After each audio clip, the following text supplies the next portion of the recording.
check. My dad could beat up your dad.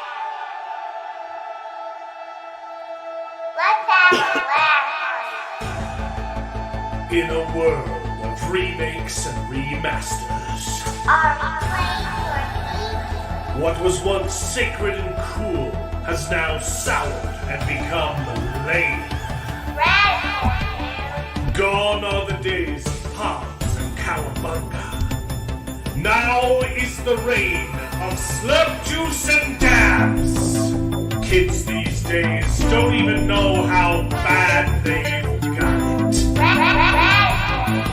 Now it's up to the best generation to rise to the occasion and make a show that dares to go where a lot of other nerdy shows have already gone quite a bit.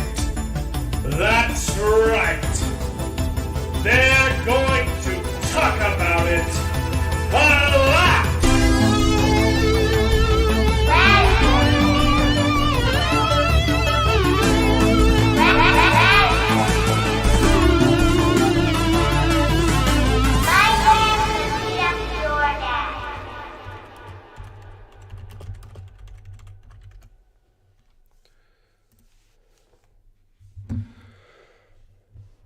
Hello, everyone, and welcome to the show. This is Best Gen, where nerds complain about nerdy things, and we called it Best Gen because out of all the generations, ours was the best because our movies are cool and your movies are drool.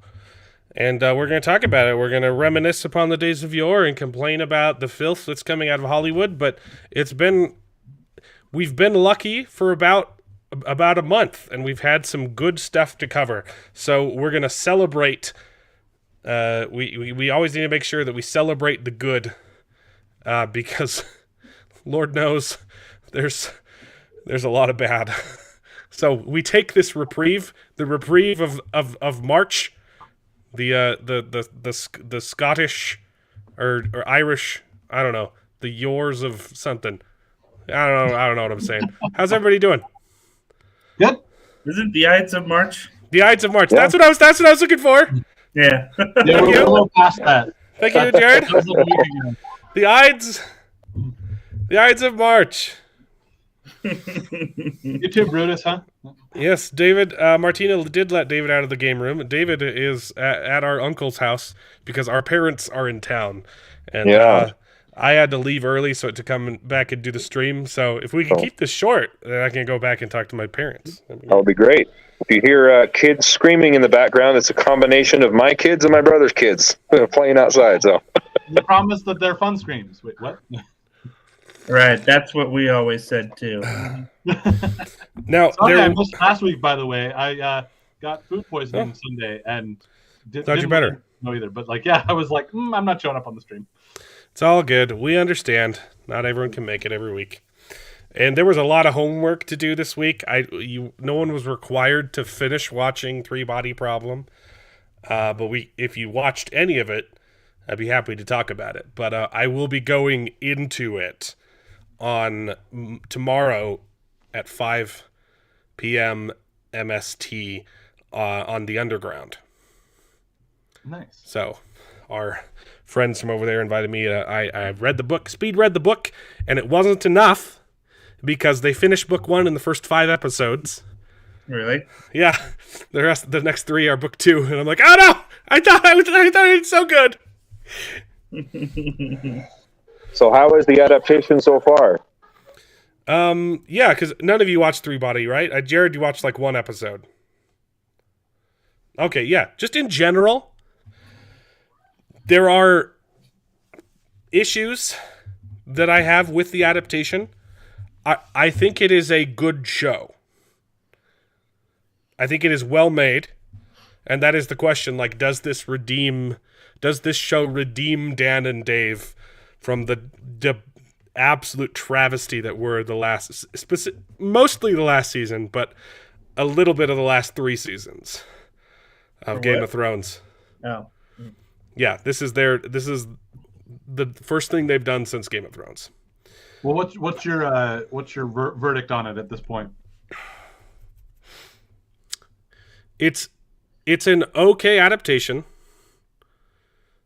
Well, It's got to be Look hard here. because it does a lot of modern day stuff, and obviously that's like. well, it's a pretty modern book. It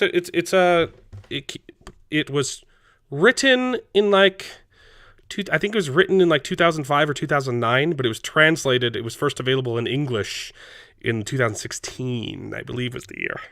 No. Could be 14. But it's a pretty recent book. I'm kind of torn. There are some changes that I just really don't like.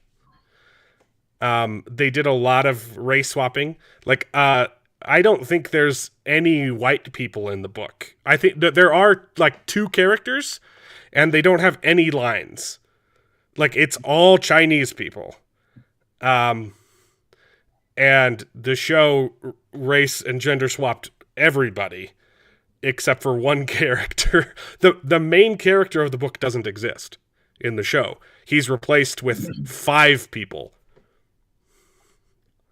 So is that the scientist guy? It's the students, the 5 students who were friends in college. They are the main character. That's an interesting decision. And it kind of works. Because I don't think it's an improvement on the book. But I think it works on its own. Like, I think the TV show is good. But as an adaptation, I've mixed feelings. And there are a couple changes that are for the worse.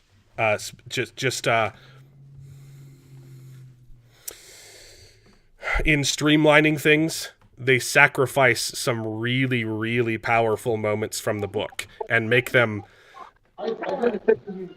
average and like kind of sucky in the TV show. Like the countdown, Jared, in episode 1 that appears in her eyes. Yeah. Is so much better in the books. It starts off slow. It's like this brooding thing where she starts seeing numbers in her photo negatives. It's a him. It's one character. Like he's a photographer. I just read the first book, Nerdporial, and I thought I was going to be good, but they finished the first book in the first 5 episodes, and I wasn't good. So now I need to go back and read all 3.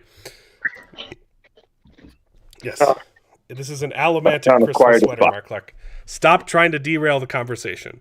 Yeah, I'm very jealous that you have that Allomantic sweater because I want Mark Clark. This is where it's confusing. There are 3 books. The 4th book is fan fiction. It was written by someone else as a sequel, and the author said, "Yeah, it's okay if you publish it," because he had no intention of writing more in the series. And he's like, "It's a good book. It's not what I would have done." But so it's like official, but it's not. It's like semi-sanctioned fan fiction. Yeah, it's the equivalent of the Cursed Child. It's like it's not real, but it is.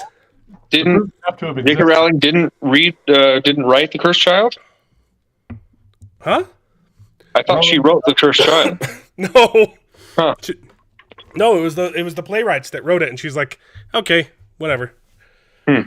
She did not write it. I haven't read it, so I wouldn't know. But that's news to me. Lackluster at best. So the countdown is so much better in the books. It starts off really slow. He's a photographer, and he starts seeing numbers just appear in his photo negatives. He's like, "What is this?"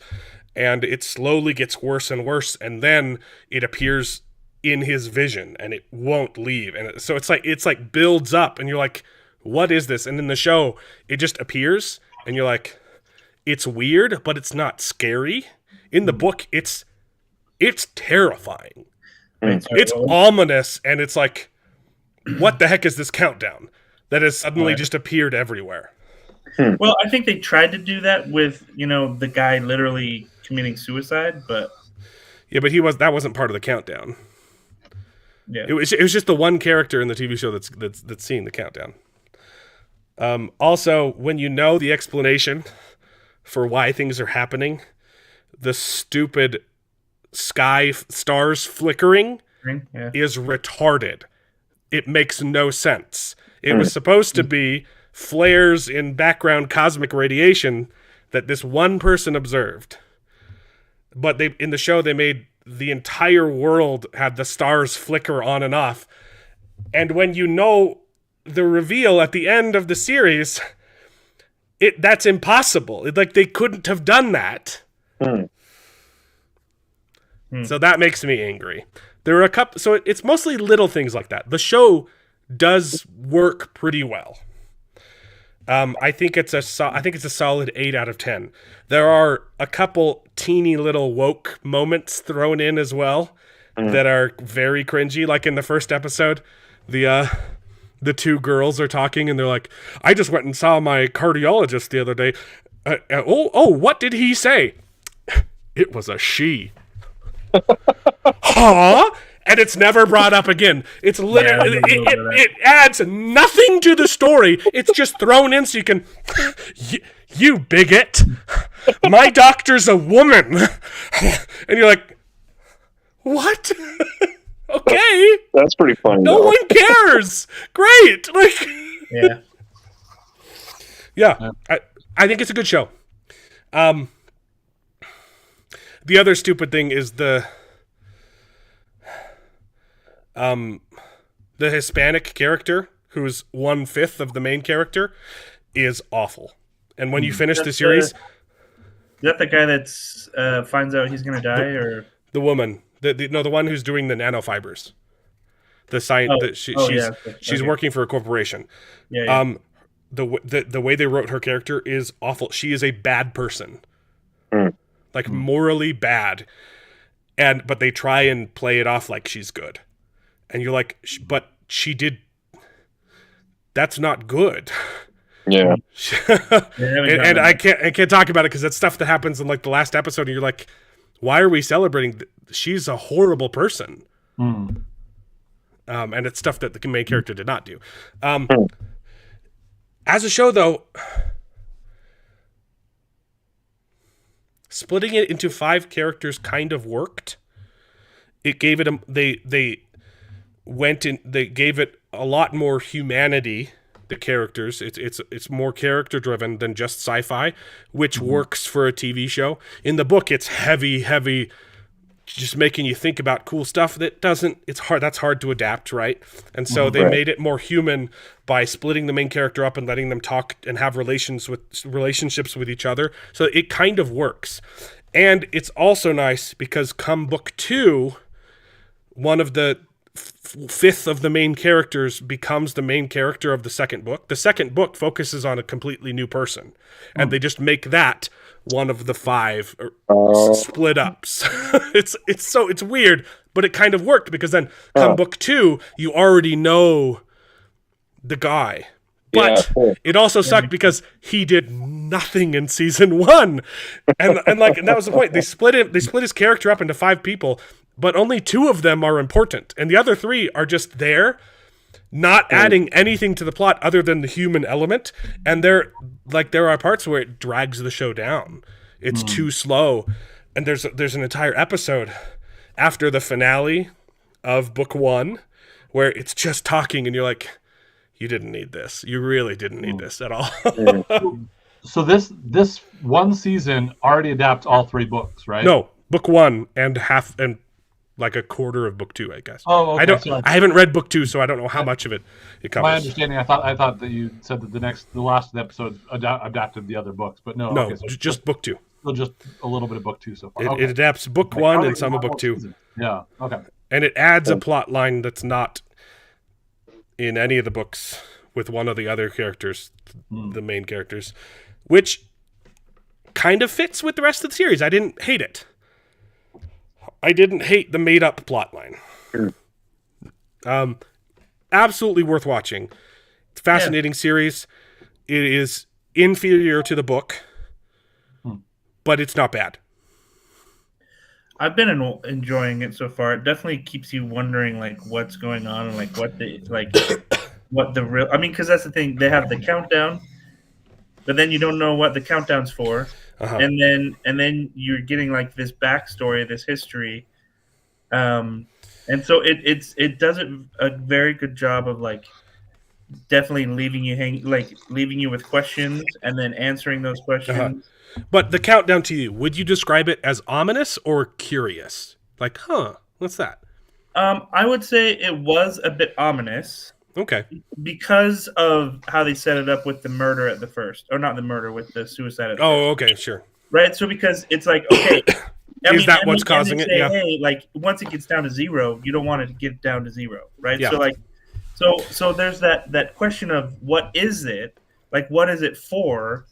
But then there's the question of, okay, like, is it because especially with her character, it didn't seem like it really was starting to feel as imminent Yeah. Also, in the show, they never tell you what it's for. in the show. Yeah. The show never tells you. And in the books, they tell you. They're like, the countdown is for a reason, and it stops for a specific reason. And because she's told, if you do this, that will stop it. Yeah. And she's like, oh, okay. And so it's like this, how on earth could this possibly be happening? It's this fascinating, horrific mystery, the just ominous, omnipresent countdown in her brain, like blackmailing her into doing what this ethereal presence wants. And in the show, she makes the same choices arbitrarily. And it stops the countdown, and you're like, but why did she know that that's what it was about? No one told her you need to make this choice if you want it to stop. She just makes the choice, and it stops. No. She had the interaction with the girl, that mysterious girl, and the girl comes and says, "Hey, you need to stop this, or it'll run down." And that's why it seemed a little more ominous to me because I forgot about that scene. You're right. Yeah, because she says, "Hey, if you don't want to die, basically, you need to shut down your company." Okay. And that's why she shut it down, is because she's like, "Oh, okay. Apparently, if I want this thing to happen." You're right. Okay, I missed that then. I was too confused trying to figure out who the heck that character was because she's made up. So I was distracted by that. I missed. I guess that's good then. If she said, "Stop your work." Yeah. Or otherwise, okay. Yeah, she specifically said that. Then I retract my complaint. Okay, good. Because I was watching that episode and she just like stops and you're like, but why does? Well, how would she know that? Yeah. Okay. So I think they do a good job because there's a lot of questions that you have during the episodes, but I think they're intentional questions that they want you to think. Yeah. Like, for example, at the first, like, the girl just kills herself. You're like, well, why did she just kill herself? In game, in the show. Yeah. Yes. Yeah. So it's like things like that where it's like, okay, why is this happening? What is this all about? Yeah, so, it's supposed to be a mystery that's slowly revealed. Yeah. Yeah, exactly. Right. So it does a good job at kind of telling that story. I think the characters so far have been pretty good too. Like they're all interesting characters, right? Like you have the Chinese lady that like is really close friends with the mom, and then you have the dropout that actually is like a millionaire, right? And so he's got all of his money. He is the best character, and they made a big mistake. You'll find out. Okay. But that's the thing. Like I feel like the characters though are they're interesting, and so you want to learn more about them. Just wait. The Latina gets insufferable. Okay, that's great. She started off fine, and then just becomes the worst. Shoot. But I think but the other characters are all pretty solid. Yeah. Yeah. It's been a good story, and then with this second episode too, like that was and they end each episode 2 on like a twist where you're like, oh, what? Yeah. No, it's structured. It's structured pretty well. Really good. There's a good hook at the end of each one. Yeah. It keeps you coming back. Like you don't want to stop. That's really cool. Which is so dumb that they dropped it all at once. Yeah. I don't understand. Right? Yeah. Delicious in Dungeon has like 40 episodes. I looked it up. It has a 40 episode season 1, and it's getting a weekly release. But Avatar: The Last Airbender and 3 Body Problem, the 2 most expensive shows Netflix has ever done, are dropped all at once. That is Yeah. really weird. I was don't surprised. understand. It's I like was surprised. Avatar in hindsight made sense because it was garbage. Okay, and no one would have come back. Actually, I But think Three Body Problem, especially because they structured it so well, Yeah. no one is going to watch this because no one can talk about it. I actually think Avatar would have made even more sense because the first 3 episodes Yeah. were actually solid. They were okay to good. Yeah, that's a good point. Last little bit that fell off. So like Avatar actually would have made sense to do it. In This spite one of- especially though, like Yeah, it's it structured sounds so like- well. Yeah. I can't believe they're not. It could be hyped so much. This could be just as big as Game of Thrones, and no one's gonna care. Netflix hasn't figured this out. They're obviously playing with it because they're doing it with shows that they don't think They're doing it with Delicious in Dungeon. Why? like they've always been such a like, oh, we gotta release. They're these. like 18-minute episodes, and you have to wait a whole week. They invented Really? the binge, Oh, right? that's- And I remember when the original like, Which the is great, Marvel by the way. shows- The last 2 episodes of Delicious in Dungeon have been phenomenal. I'd taken it off the thumbnail and I put it back on because look, okay, I don't know. It's- I don't know. look.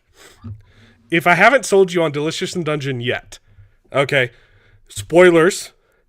They kill a dragon, and because the corpse of the dragon accidentally gets set on fire, and it is a burning corpse. So they use the dragon corpse as a pizza oven.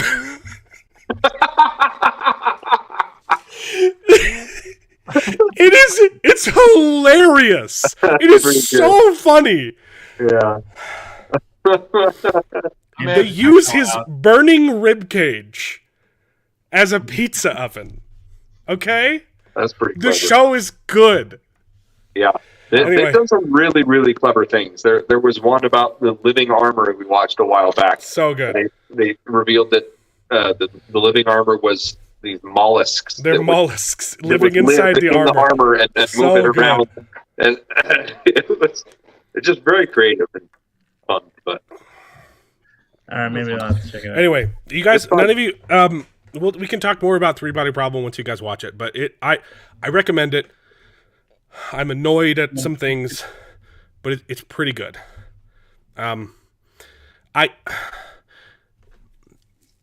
I would be more okay with them splitting up the main character because I think it does work structurally.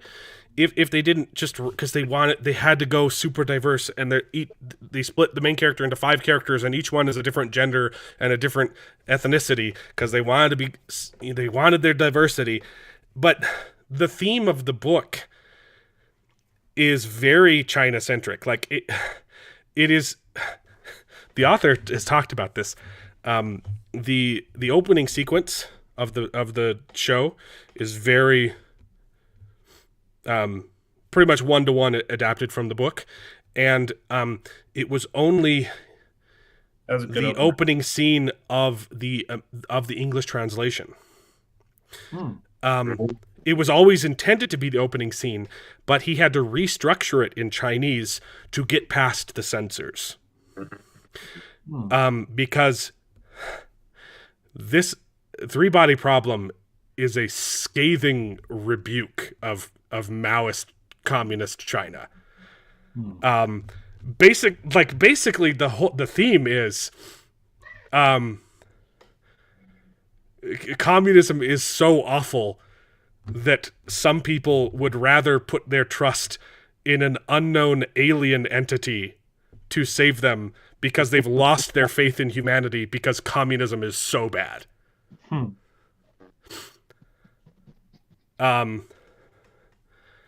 And it's toned down a little bit in the show, but what they did include, I was very happy. Like they put a lot of it in. I wish they put in a little bit more from the book, but most of it's there. But it's not as effective because of all the race swapping. It's a very Chinese story, like that's integral to the plot, and it's not connected to the main characters at all. It's only connected to the side characters, the Chinese heritage and the entire reason why those flashbacks of the horrible Mao regime are included in the story, they don't resonate with the main characters at all because they're not Chinese, you know. Mm-hmm. So it undercuts itself a little bit. So it would have been. I would have been okay with the splitting the main character up if they were all still Chinese. I would have liked that better. Yeah. I could see that a little but bit. But casting wise, though, the I think they're all giving good performances. Even the character that's horrible, it's the way she's written. She's giving a good performance. But the best characters by far are the policeman, who is still Chinese, and the overseer guy. I don't even know his name. But the guy in charge of the government, he's also from Game of Thrones. He's the the sailor guy. Yeah, the sailor. He's the guy who was the sailor guy who was with Stannis Baratheon. He's got a big beard, bald. He followed Stannis Baratheon around for a long time until he killed his daughter, and then he split. I forget his name. Sailor McBeard guy. He's just jealous of my name. That's all.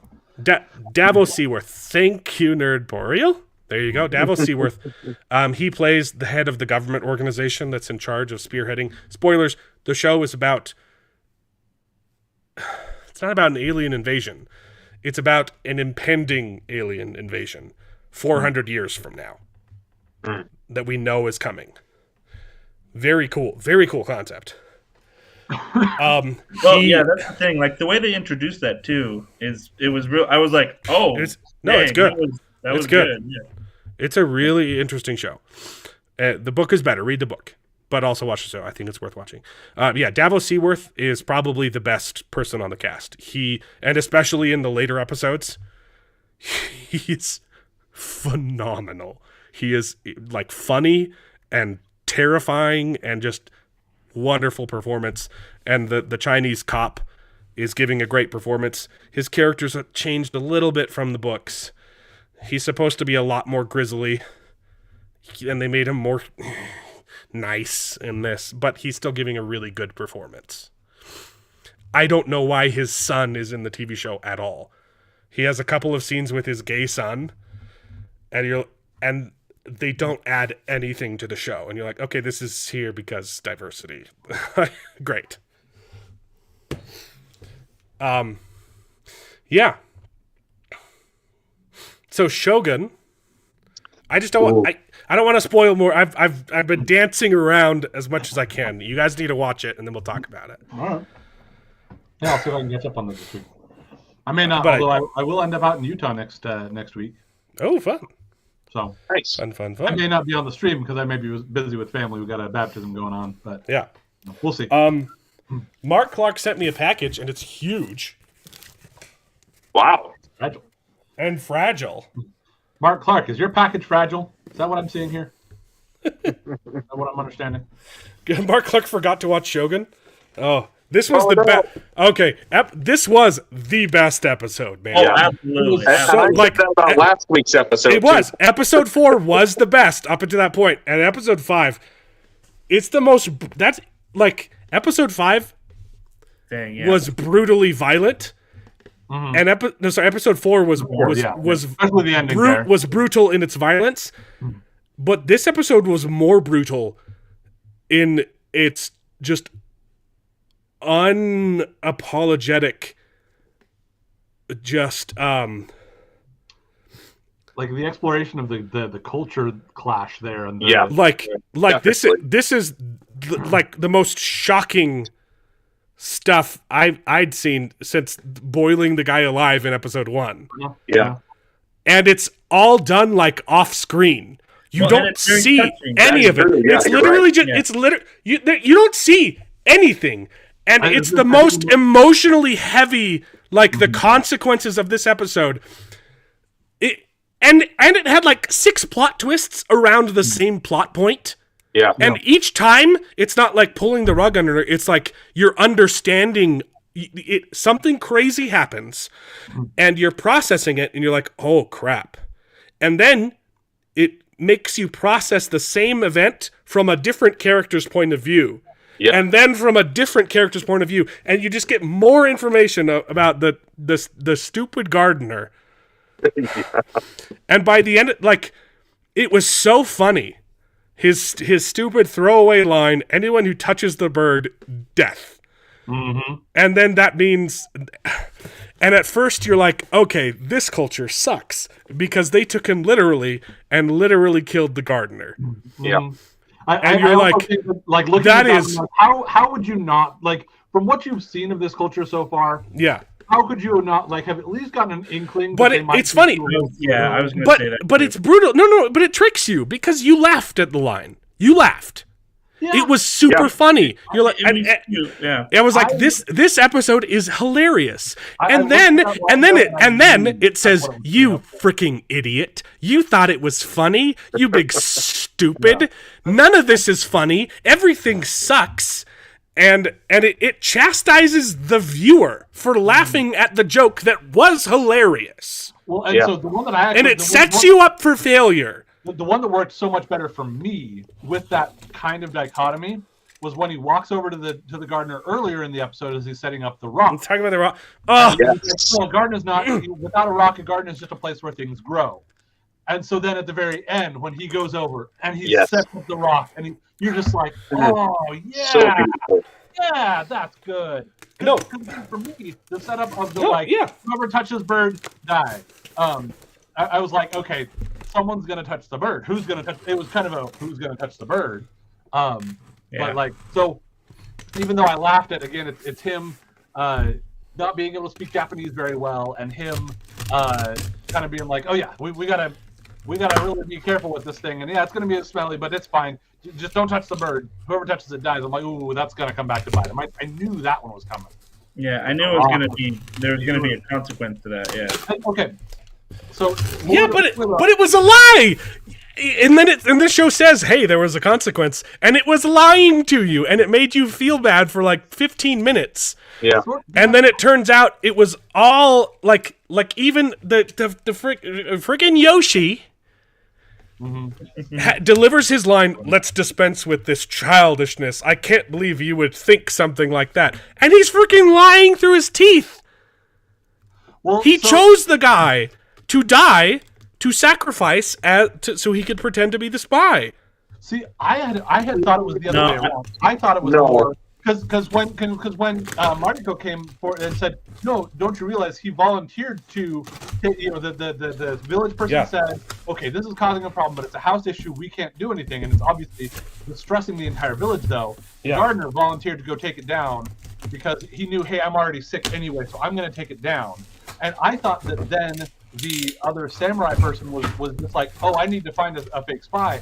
I'm Yes. going to say it was this guy." No, it's the other way around, and the reason why is because of the landslide. How Well, so? here's the thing. Oh, There's no way that they could have planted the evidence to show that the guy was a spy after the landslide. They had too much stuff going on. No, So but- that shows they had already set him up as the fall guy, and then the landslide happened. Except there is a line where when they're looking through the gardener's house or whatever, they say, Yeah. "We only found this after the landslide." So like to me, it seemed like they could have still, like, it was long enough after when they find this, like the day before. or It was the whatever. next day. There's Yeah, like but- yeah, But so this is what I think, because I don't think it was intentional, but I think there was some. Okay, so basically, the spy and Taranaga, they go and they meet, right? The actual spot. And then yeah. they have the conversation. He says, "Hey, yeah. We need to give them another spy. looking for you. Someone's looking for you. You need to find a spy to pin it on. Basically, you need to pin it on somebody else, right?" So, like, I think there's that part of the discussion, obviously, where Toranaga Yeah. says, "Hey, yes, you need to pin it on somebody else," but the spy, just being clever enough, realizes this is a good opportunity and Right. takes the opportunity as it's given. So it's not necessarily like it was planned, but That's how I read it too. Yeah. he's quick on his feet in a way that he was able to spin it that way and say, "Hey, I'm going to use this guy's death that way. I don't have to kill anybody." But Exactly. you're missing the other line too, which was Marika, and she said no. this man died for a beautiful purpose. And I thought Wink, that was, wink, nudge, nudge. See, and I They're think- saying he volunteered to sacrifice himself to be the spy. See, and I had taken that as he volunteered because he knew he was sick, and he volunteered to take down the Right. who was causing a problem in the village. Yes, I don't think it's anyone- doble senti- it means both. See, nobody knew about the spy, the whole spy business, except Yoshi Toranaga and the actual spy dude. And Well, and I his son- don't even his think son was I don't there. even think Yoshi was in on that decision. It was the spy said, "Hey, you got to find someone to take the blame on this." Yeah. I don't know. I think Yoshi. Toranaga I think or Yoshi is a or- lot more cunning than you guys are giving him credit for. Yeah. Like you guys are the ones saying that all of his crew are dead. And I don't think that was Yoshi's decision, though. I think that was the leader of the town. I conspiring against it. think Yoshi is everyone. Everyone in the Gringo's house are gonna be the most loyal to Yoshi because he wants to protect his asset, and Right. so it's not that big of a stretch to assume that the gardener is also one of Yoshi's, top confidants. I see where you're Perhaps. making this connection, so I don't think you're crazy. I totally read it a different way, but I thought I felt more like Jared did, where it's that idea of the spies and Toranaga are good enough to know how to take it. Holy cow! This is that- nice. Is that Kaladin? Yeah, Nice. That's cool. All right. the best character in Stormlight. Seriously. Okay. And they only have one Using that stinking as a- book with him. Using that as Wow. a little bit of a transition, I finished Yumi and the Nightmare Painter, and I've been told enough times by my brother, who's read them all, that I should probably read Stormlight before I get to Sunlit Man. Yeah. I have not read it, and I love Sunlit Man. I'm just now starting Stormlight right now.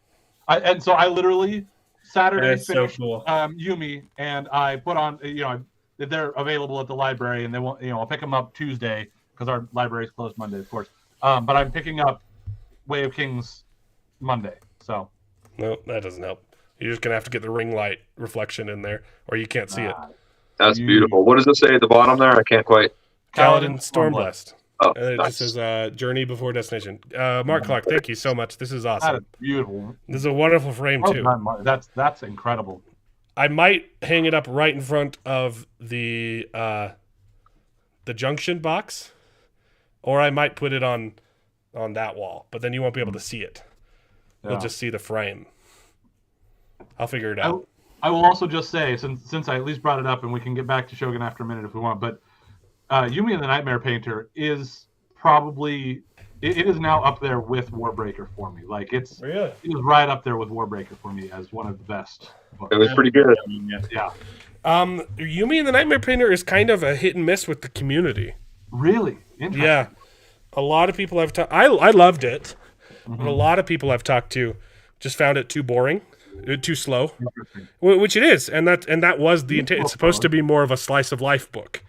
Yeah, I think that there's an aspect of what they play around with in both Warbreaker and in Yumi and the Nightmare Painter, the exploration of belief systems and how you follow with rules versus breaking rules, recognizing the purpose of rules and not. That I Yeah. love those explorations. Not to mention the I like it.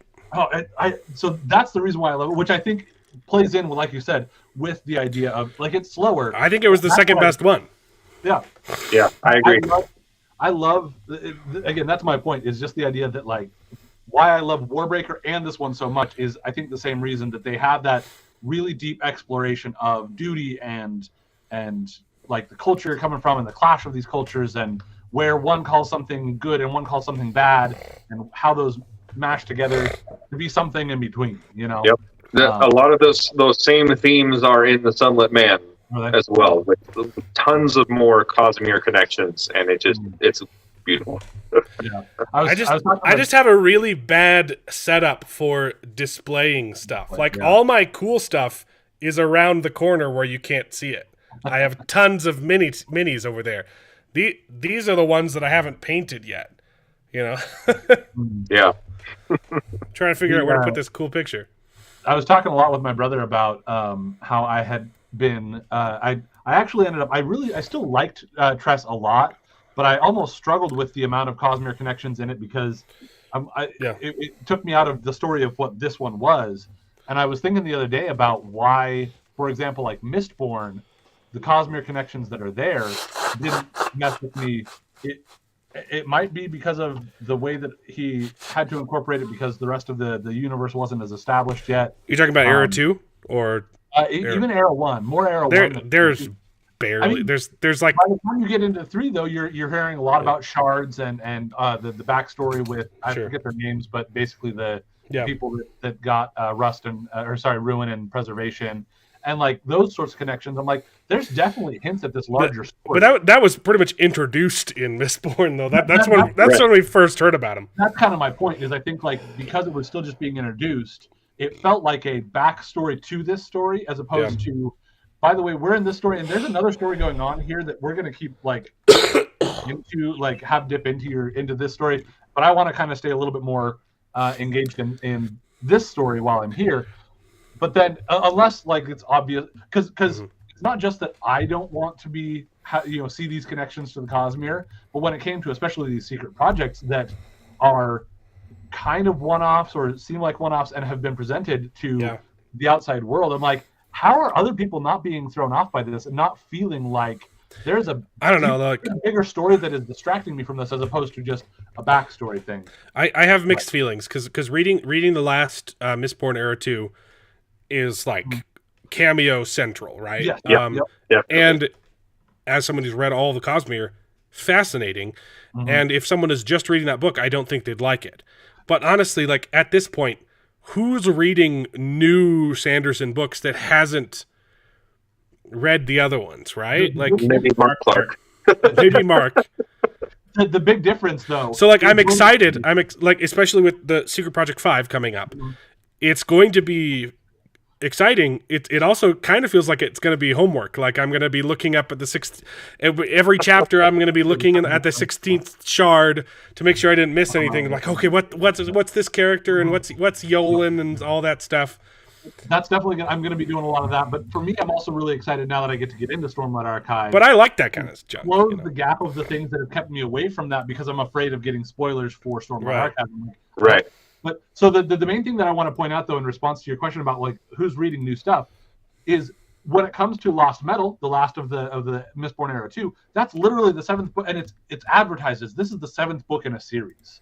Yeah. And even if you want to, it's the 4th book in this series, or at least but you also need to read Emperor's Soul and Elantris and Warbreaker and if you can find a copy of White Sands and I didn't pick it up. I didn't make the connection, but the one guy that they fight with that kind of builds the armor around him or whatever, that's Rosite Spores from Tress, apparently, is what I'm hearing. It's not spores. Okay. No, well, it is a power that comes from the ethers, which is where the spores come from, but he's not using spores. Okay. It's a different thing. It manifests very similarly. Yes, they work intentionally so, yes, but they are not spores. But okay, not spores. But there are going to be spores in the 5th book. Yeah, so I'm going to be curious Secret to see Project 5. Out, but that's why I'm like I feel a little differently with Lost Metal, because even though like of course there's other homework to have done, it's still also in its own series, and it mostly connects with those, and it still stays true to like this is the story that's going on, and the only like I don't know there's that aspect of like this is what's her name's story that's in Lost Metal, and she's interacting with these people that are a part of a different story, and that's okay, but they're here helping her with her story, and then you can go off and jump off into that. And the other reason that you can kind of connect to like, oh yeah, because there's this bigger story is because of big spoiler alert, Kelsier. And you know that and you get enough connections to him and Sazed talking about like, there's other stuff going on. I don't know what he does do it very well. Like he approaches each one like, I want people to be able to read it if they've never done it. It's obviously going to be more beneficial if you have read the other stuff. And that's even that he even said that with book 5. He's like, there's going to be all sorts of cameos. There's straight up there's a shard plate bearer who has a gun in this book, right? Okay, like there's definitely stuff because I listened to his reading of it, And there's definitely stuff that I'm missing because I haven't read Stormlight. But like I had always suspected that from Six of the Dusk, the ones from above were Scadrians, and they No, basically yeah, they're not. They're Yolans. Oh, are they? Apparently, Okay. yeah. But they say Scadrians in. They might be working with Scadrians, reading, but it's the characters that he introduced in the prologue from Yola. Oh, okay. Oh no, that show up. So are you talking about the girl in the Yeah, in yeah. the very Frost and Storm or Sparkle Twinkle, whatever her name was. Well, so that's not who I'm talking about though, because it's when they splash to when he then goes to the chapter that he read from Six of the Dust. From like it wasn't from the novelette Six of the Dust, but it was on Sixth Planet, and they mention the ones from above are. I thought that he mentioned that they were Scadrians. Yeah, they come down and he's talking to those two characters from. Oh, he's talking to Frost and what's her face. Oh, is he talking? I stopped listening halfway through the first chapter because I was like, I'm good. Oh, okay. I don't want to spoil anymore. But I also could have missed something with that too because again I don't know Frost and Sparkle whatever beyond what was in that, so I don't know. I am still really excited about that, and I'm intrigued. Super excited. This is stupid though. The 3-body problem is brilliant. 3-body problem is better. Netflix's sci-fi series from the makers of Game of Thrones doesn't just honor Lucian's remarkable books; it improves on them. Wrong. Yeah. There are several points where the show is absolutely inferior to the book. But it's good though. But of course that's the thing is they're trying that it's what they do every single time with everything. Oh, this improves on the old thing. The new thing is better than the old thing. That's this is almost as expected as Winds of Winter is not coming next month or whatever. Season next month. Like, yeah, thanks. You've got an article now. Good job. Apparently they're doing that thing where this book is unadaptable, and you're like, I've never heard that about 3-body problem. Like I read it and it doesn't sound like a book that would be hard to adapt. Well, it's pretty straightforward. They also figure out a good way to do that by kind of re-impersonating things out to different people as opposed to as opposed to trying to keep it all in. Inside. Dune is a lot harder to adapt than 3-body problem. That's all I'm saying, and they manage that too. So, Ender's Game, that's pretty hard to adapt. But they also kind of failed on that one. So. Yeah, it sucked. That one needs more time. It really does. Like I think I've talked on here before how I really like the trilogy. And to give the movie credit, I think the movie is a good adaptation, but it is a bad movie. Yeah, like for the screen time it had, it's mostly faithful to the books. Like it's doing the best it can. It's just that the entire movie is a montage. Yeah. But what else could you do? Like it doesn't work as a movie. Yeah. You need to have a good passage of time, and if not necessarily a change in character, you need to have a character that you can grow from. And the moments that they do chose to slow down and show are very important and vital. It's just it doesn't work. It's a garbage movie. It felt rushed, but at the same time, it felt boring to people who didn't know what was going on. Like I literally went with another friend who had not read the books, didn't know anything about it, and he's like, I was bored. I was confused. I wasn't. It was so slow, and you're like, "What? It was so rushed. It wasn't slow." Just burning through all these things. I don't know. I still stand by that. But regardless of whether it's a trilogy or whatever else they do with it, make it a show. Like, do it where you can give it some time and allow it so that the character seems like there is growth and progression. And yes, he's supposed to be being rushed through this program, but like you need to establish that the program takes X long and he went faster, as opposed to like. We don't know how long anything takes, and it's just like, hey, suddenly he's over here now. Anyway, 3-body. I have feelings on Ender's Game, and that's the other reason. The other thing is you mentioned like it's actually pretty good. It does a good adaptation for what it is, and I think that they bungled the ending of it enough, especially when it comes to how you view like what it sets up for future books. I can give maybe if you're just looking at the one book and the original aspect of it, maybe did that story. I think you could still make it work, but it's really just. The handoff of the queen, that was weird. Anyway, I mean, like it gets all the plot points through, but not well. Nope, not at all. Yeah, three. Again, I don't know if 3-body is a good adaptation or not. Like parts of it pissed me off. It's one of those parts of it are really smart. Well, one of the people that I watch on YouTube, one of his mantras is that, like, it's not important how faithful it is to the source material is not as important as that it's a good show or movie or whatever for what it is. And I 80% agree with him on that. It's like, hey, the most important thing is to make an entertaining thing that you're making. Yeah. But at a certain point, when you have it so disconnected from the source material, then there's no reason for it to have been using that IP name. And that's why Three Body is so bizarre, because like the important parts are there. Yeah. It's just they made arbitrary decisions that detract from the book, and you're like, you didn't need to do that though. The example that I think that he's been talking about lately is, he's watching. You were doing so good until then.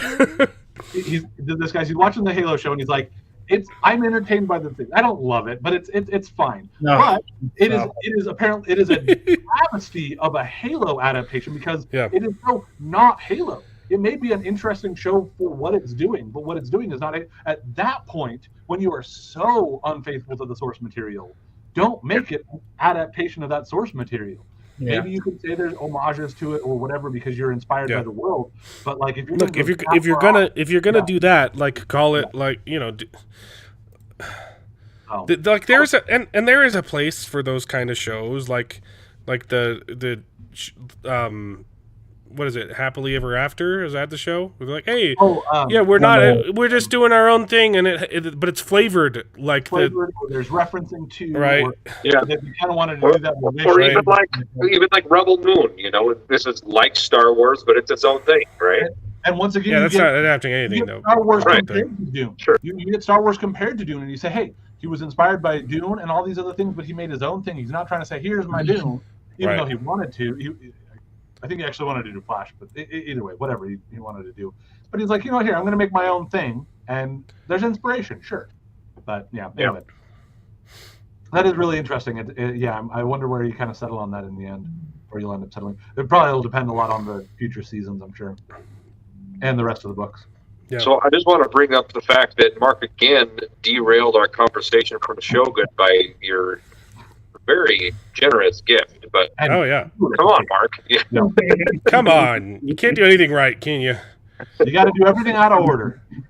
You got to make let's derail it. Let's derail it more to follow up on last week's conversation where Mark Clark immediately derailed us and got us talking politics before nerd stuff. I just want with the bloodbath conversation. I just wanted to share this real quick. Google changed the definition of bloodbath. Really?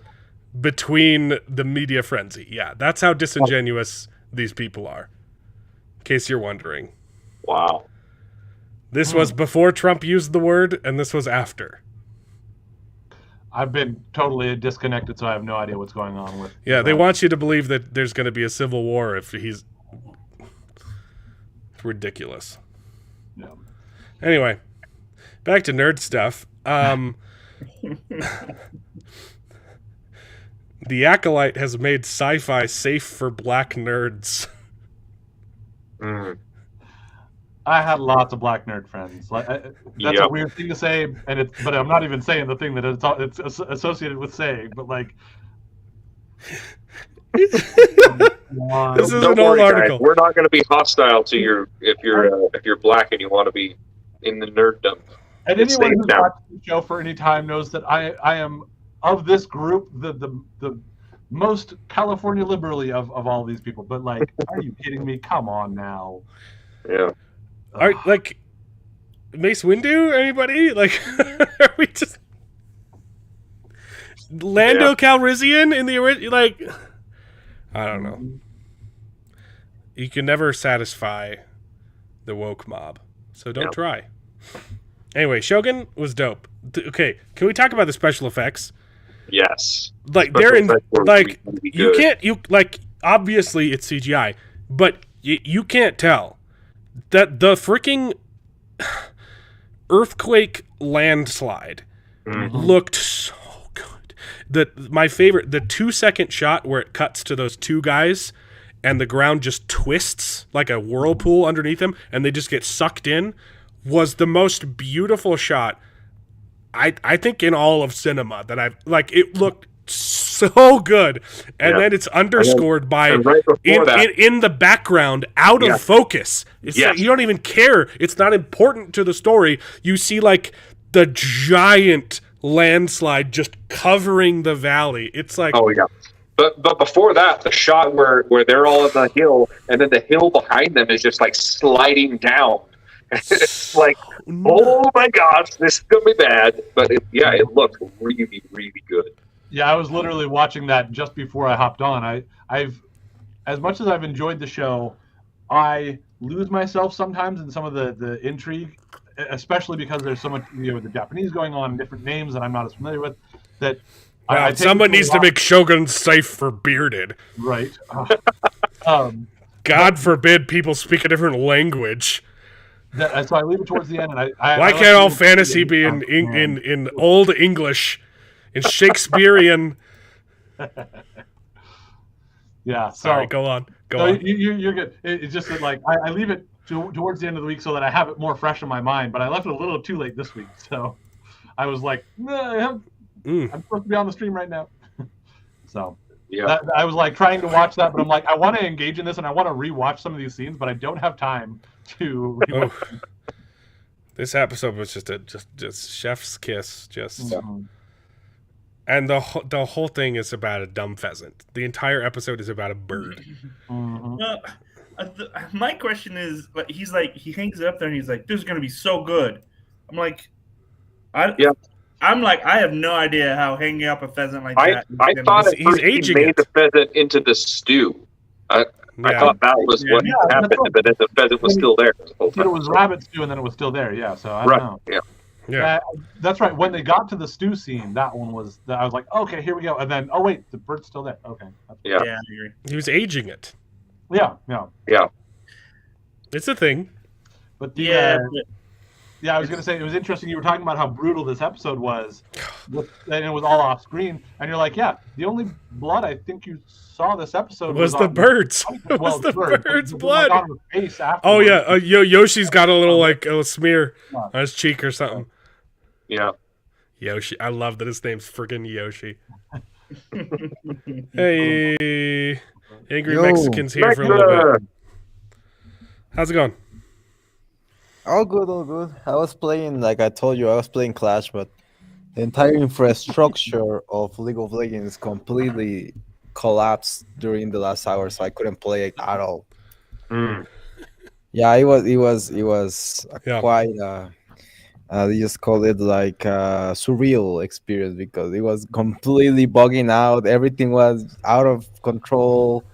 Yeah, my name Servers changed go down or something. like several times. I was a non-player, then I was nobody, and then I was not unknown. So it was a mess. It was a mess.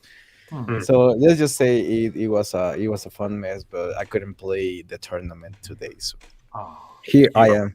You didn't see what Mark Clark sent me. He sent me in the mail this giant framed picture from Brandon Sanderson's books. Oh, nice. Because Mark Clark's awesome. Markak is freaking awesome. Yeah. So cool. How you been, Mexa? Not that good, but we every day we do a little bit better. Every day a little better. that's good. Yes. You watch Shogun at all? We're talking about Shogun.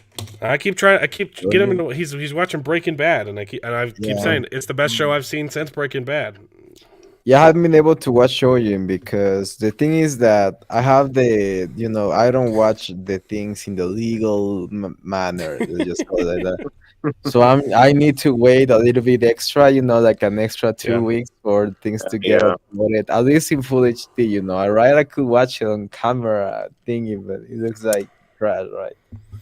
That's why I'm watching like a Breaking Bad. You can watch like in the app that I have, you can watch the full seasons Blu-ray with the extras. Like if I was buying, the actual physical media with the commentary from these guys. Yeah. Although I don't like season 5, so I always keep season 5. I don't know why I don't like season 5.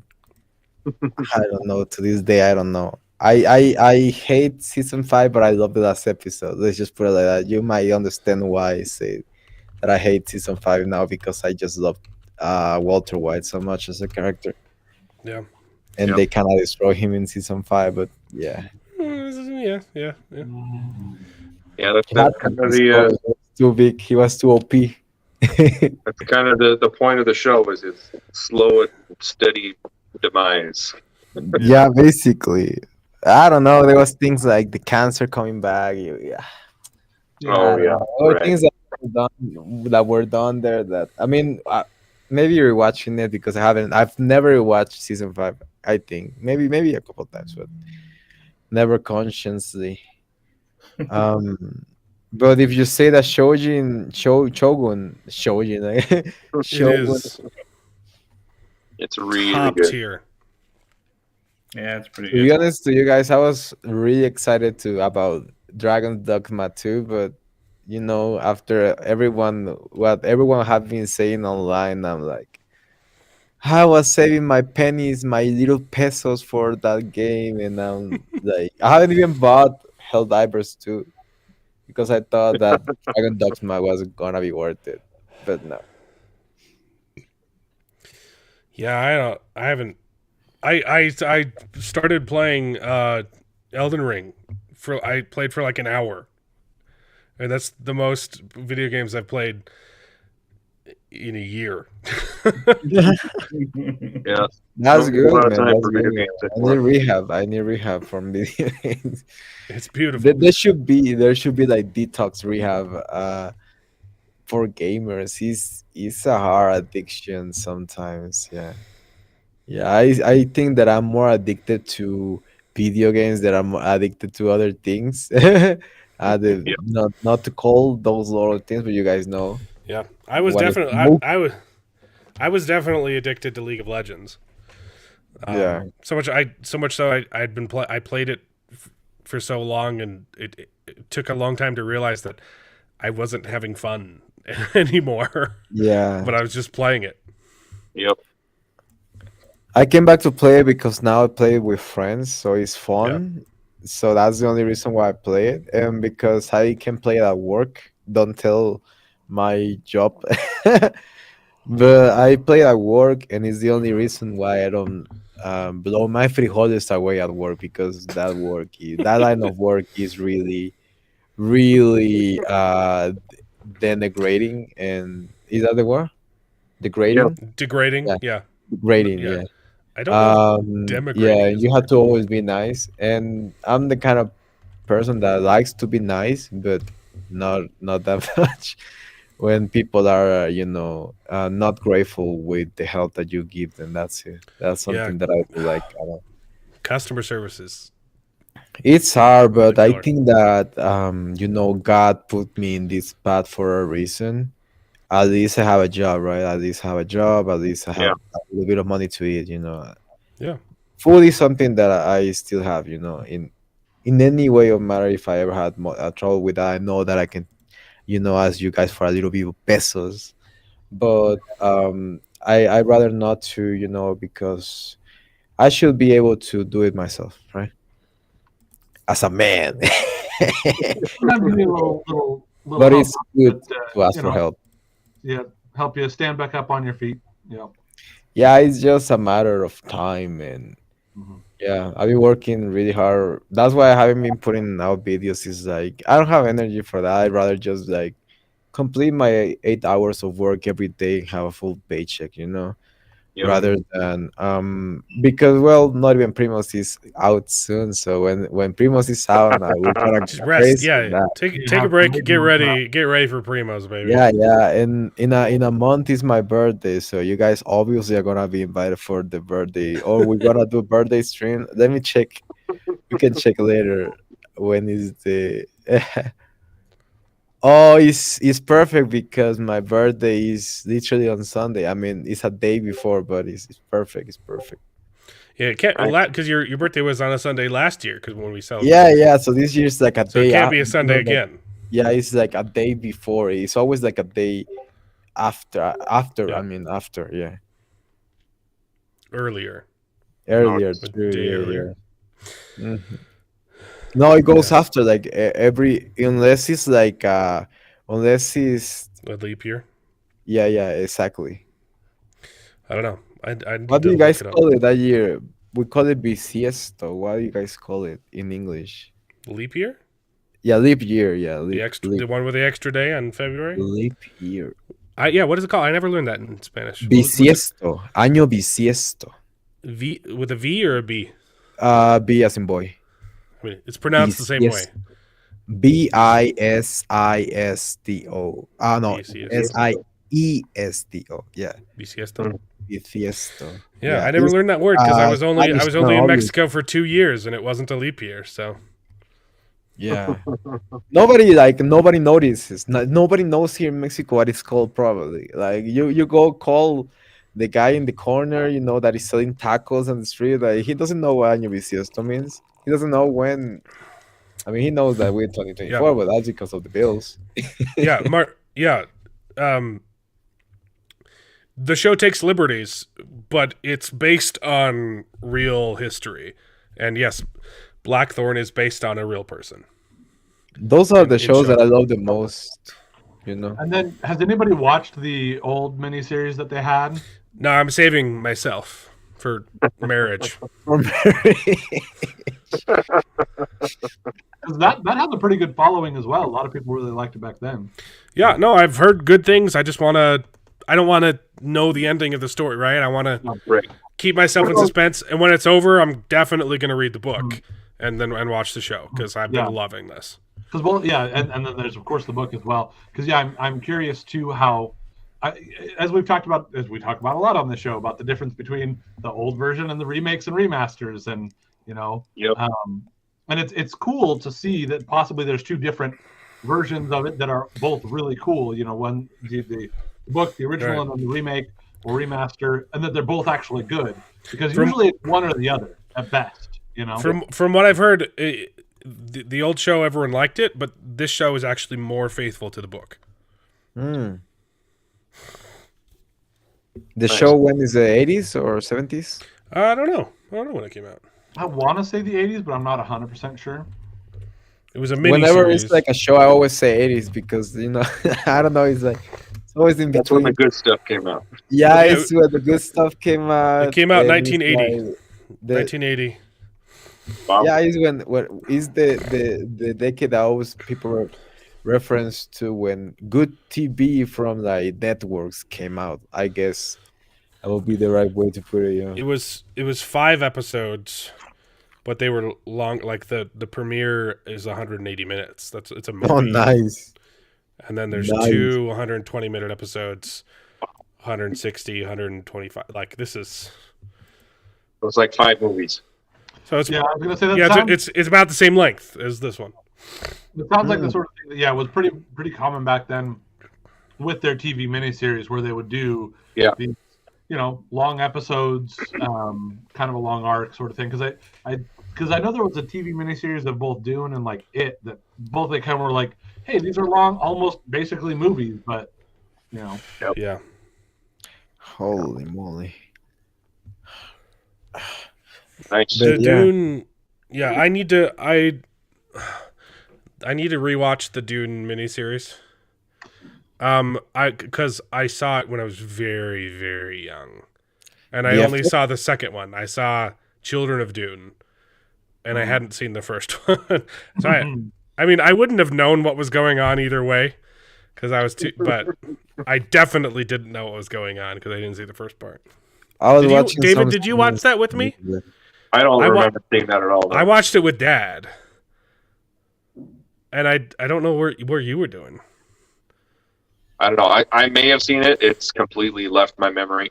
I like literally the only thing I remember from the show is the last episode where Paul's son, he doesn't turn into a worm yet, but he starts the transformation and covers himself with a bunch of leeches and starts running real fast. And it was like, this is the weirdest freaking.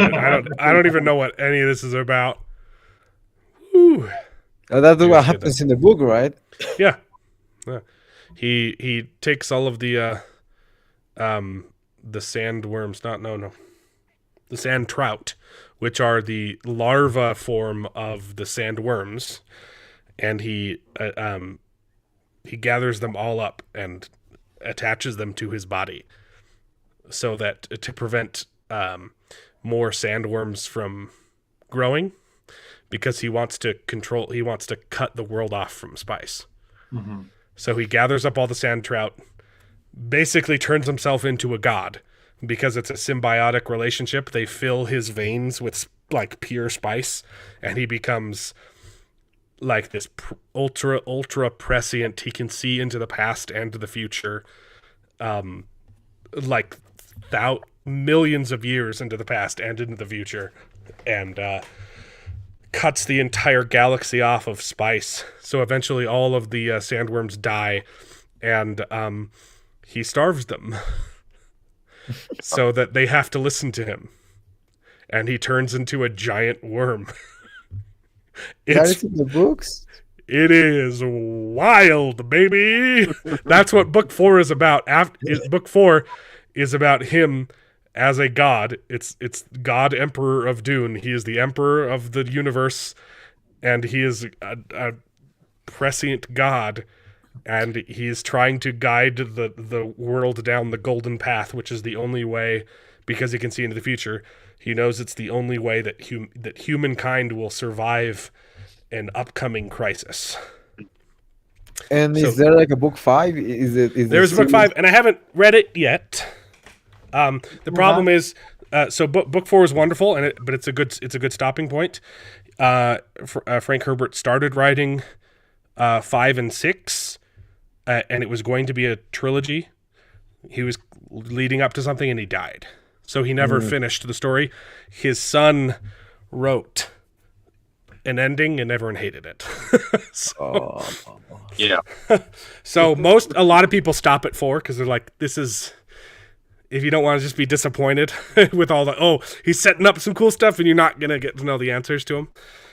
But I am going to start reading, I think that's what I'm reading next. I got to read Heretics of Dune because the guy I talk about Dune with started reading it.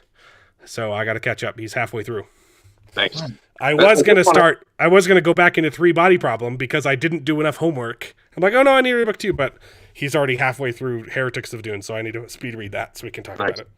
I did want to ask you though, because the original movie ends with Rain coming back to Arrakis. That's Yes. it. So at what point does that happen in the books? Or is that just a future thing that's been alluded to that doesn't actually... I don't remember. I'd have to look that up. I don't think that actually does happen Okay. in Dune 1. It happens during God Emperor of Dune. Okay, so it's in book 4? He turns... Yeah. I don't know. It might rain, but I'd have to look that up. I need to... I forgot that was in the original movie. Yeah. That's And how the the movie original one was doesn't- ending, and I was assuming that's how this one was going to end. Yeah, I've heard see, that's the problem. His son wrote like 80 books, and some of them I've heard are pretty good. It's just not the same. And so a lot of his prequel books I heard are especially good, like the House book. So I know a lot of people like the Atreides books and the Harkonnen books. And there are some of them are pretty highly praised. The problem is he started writing like books that that paralleled his father's books, books that happened in between his father's books as well, and books that happened concurrently with his dad's books. And he wrote all of those first. He started writing a bunch of prequels, and then when it came to finishing his dad's story, he included all of his made-up characters in the finale, and people were very mad about that. So rather than just finishing his dad's story, he kind of made it his own, which is like, it's understandable, but also like... No, for me, it's understandable that people are mad. Why do that? You know, it's a little bit of an ego there. Yeah. So that's the I haven't read them yet. I'm not going to read all of... I have too much to read 40 prequels to Dune. But I've heard a lot of the prequels are pretty good. But it was the direct... and he's only written 2. All out of the 40 books he's written, they're all prequels. And then he wrote 2 to finish his dad's story, and everyone hated him. Yeah. So- It doesn't rain. It doesn't rain until between books 3 and 4, because he turns Arrakis back into a paradise. Bring 'em paradise. So yeah, the sandworms are not native to Dune. They are what turned it into the desert that it is. Hmm. And neither are the Fremen. The Fremen are implants as well. Their entire religion is made up. Which, I mean, you already play around with that in Islam. Sorry. because so much of it was so strongly influenced by the Bene Gesserits. But I had at least had the inkling and idea that perhaps there was some original religion that was then influenced and warped by the Bene Gesserits. But that sounds like that's not It's kind of played off that way in the movies. In the books, it's more clear that their entire religion is an invention. And honestly, did we lose Mexa? See ya, Mexa, if you're not coming back. No. Mark Clark, is this a book? Thank you so much for the $1.99. Pulp Mortem. I heard you mentioning that last week. I'll look it up. He's back. He's back. Made of religion. Or is that a YouTube Oh, channel recommendation? you're cutting out. No, it's a YouTube channel. Yep. Oh, YouTube channel. Okay, I'm not getting anything. Hmm. A channel recommendation. Pulp Mortem. I'll look him up. Okay. That's a good name, though. Mm-hmm. Yeah. Yeah. So the Fremen is like made up. Their religion, yeah. The religion. It's completely invented by the Bene Gesserit. Did you guys ever watch ever read The Foundation by Isaac Asimov or ever watched the TV show? I think it was FX as well that did a TV show, The Foundation. Apple TV show, yeah. Apple Yeah. TV show, yeah. We It talked is about it on really the show. I good. think Talks about I watched the first I think I watched the first 2 seasons of. Oh, sorry, Foundation. Sorry, Yeah. I was thinking the other sci-fi. I was thinking the one with Mormons in it. You're talking about Battlestar Galactica? No, that's another one with Mormons in it. No, shoot, what's the other one on Amazon? The Expanse. I was thinking about The Expanse. The Expanse. I haven't seen it, but I heard that is decent. I only watched like the first. Yeah, okay. YouTube channel. Yeah, I'll look. Yeah, up but the Pulp Foundation Mortem. is kind of about that a smarter civilization creates this religion in order to get resources. In this case, I guess it's the spice, right? Yeah. That they get from the Fremen, and yeah, they just made the entire universe. Imagine Pluto just was built with the smartest people. The smart people just say, okay, the war is gonna end. Let's go to the most farthest place, the safest place. They went to the safest place, but it didn't have nothing, so they had to cheat their way into creating a religion, and then everyone gave them everything that they had in exchange of nuclear power and, well, the knowledge of nuclear power. Yeah, I haven't watched Foundation on principle because I'm very upset at the book changes that they made. I thought I'd remembered you talking about how, like, you didn't you watch the show and you're like, oh, this is really good, but then you realize, wait a second, it's the exact opposite of what the book series is about. I saw the trailer, and there's a line in the trailer that completely contradicts the entire foundation of Foundation. And I was like, The books are really good. The books, I was like, books are fantastic. No, like 10 years old when I started reading the book of Isaac Asimov.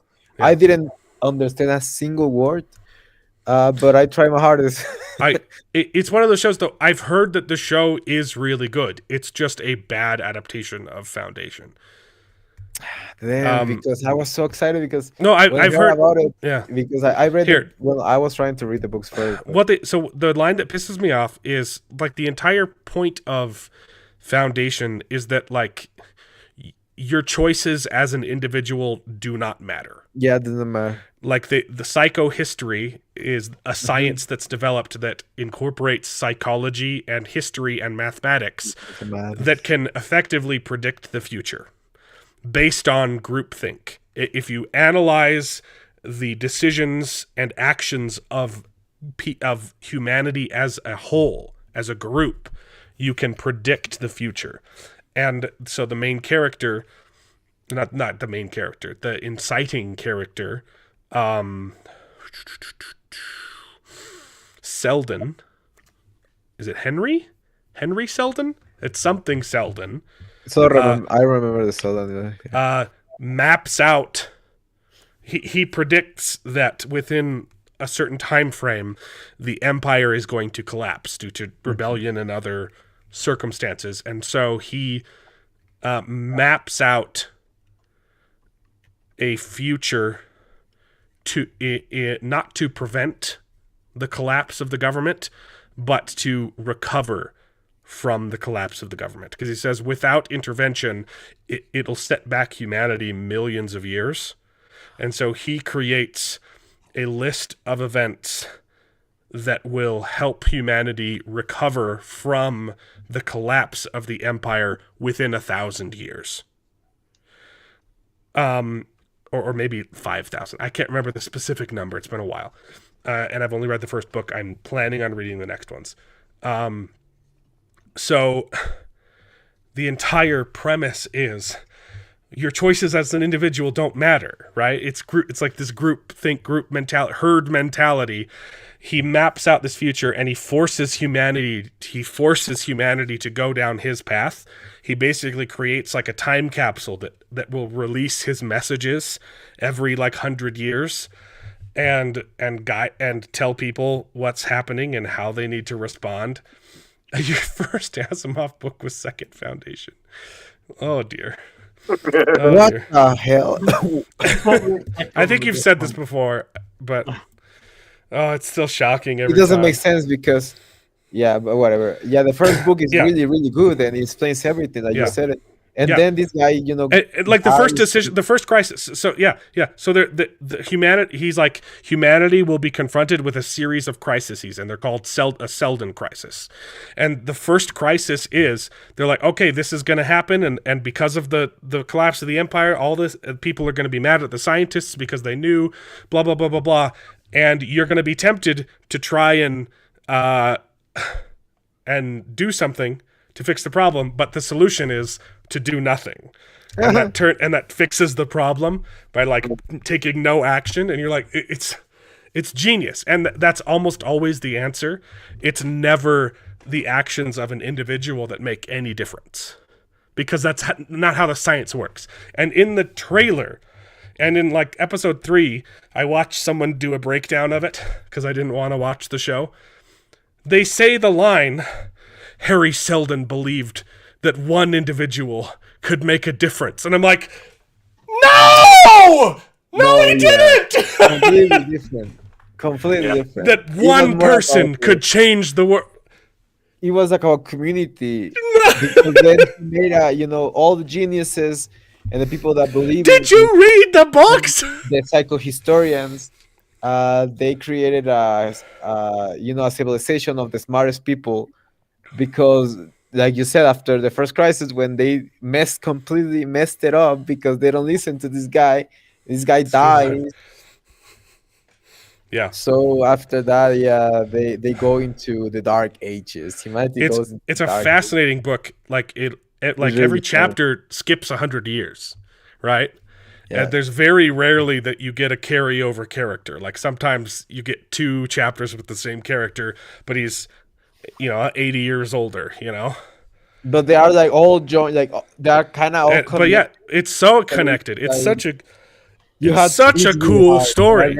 I was a kid and I was struggling. I read it 3 times. The best, my favorite segment.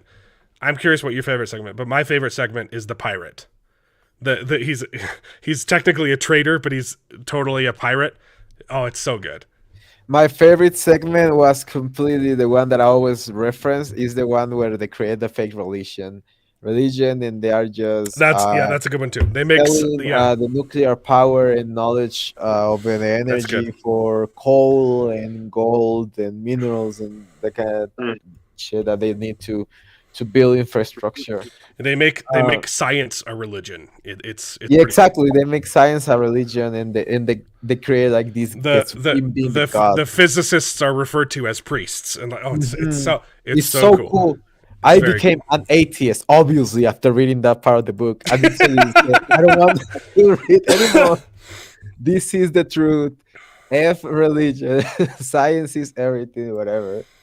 Yeah, And I then after that, I became a lefty, and it didn't make sense because I stopped listening to the actual science. Yeah, uh, and the reason why I stopped being a left is because I was trying to be environmentalist, but when I read the numbers, I took when I actually was looking for information, and it's like nothing is based on data, nothing is based on fact. It's just based on projections that are have been changing for the past 30 years, every 10 years, basically. So I said, okay, that is BS, and then I started not BS, entirely, but it's not the fault of the man, or it's not that the man can actually do a lot about it, about climate change. We are just a small percentage into this huge planet that is in a cycle of heating and cooling and whatever.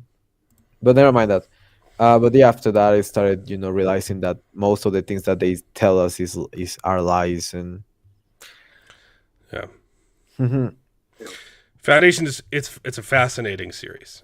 Yeah, but I had But to yeah, read it like, more than and amazing. even to like reiterate, like he makes after developing the psychohistory and predicting the future for like 1,000 years, he makes a haven, like a safe haven, full of scientists who prevent or circumvent these Selden crises, and he makes sure that psychohistory is banned because he doesn't want anyone else to mess up his plans. It's great. It's so Please good. read it He's like, I because don't your want plan anyone is else to start different. doing What? psychohistory and then mess. I've set it up perfectly.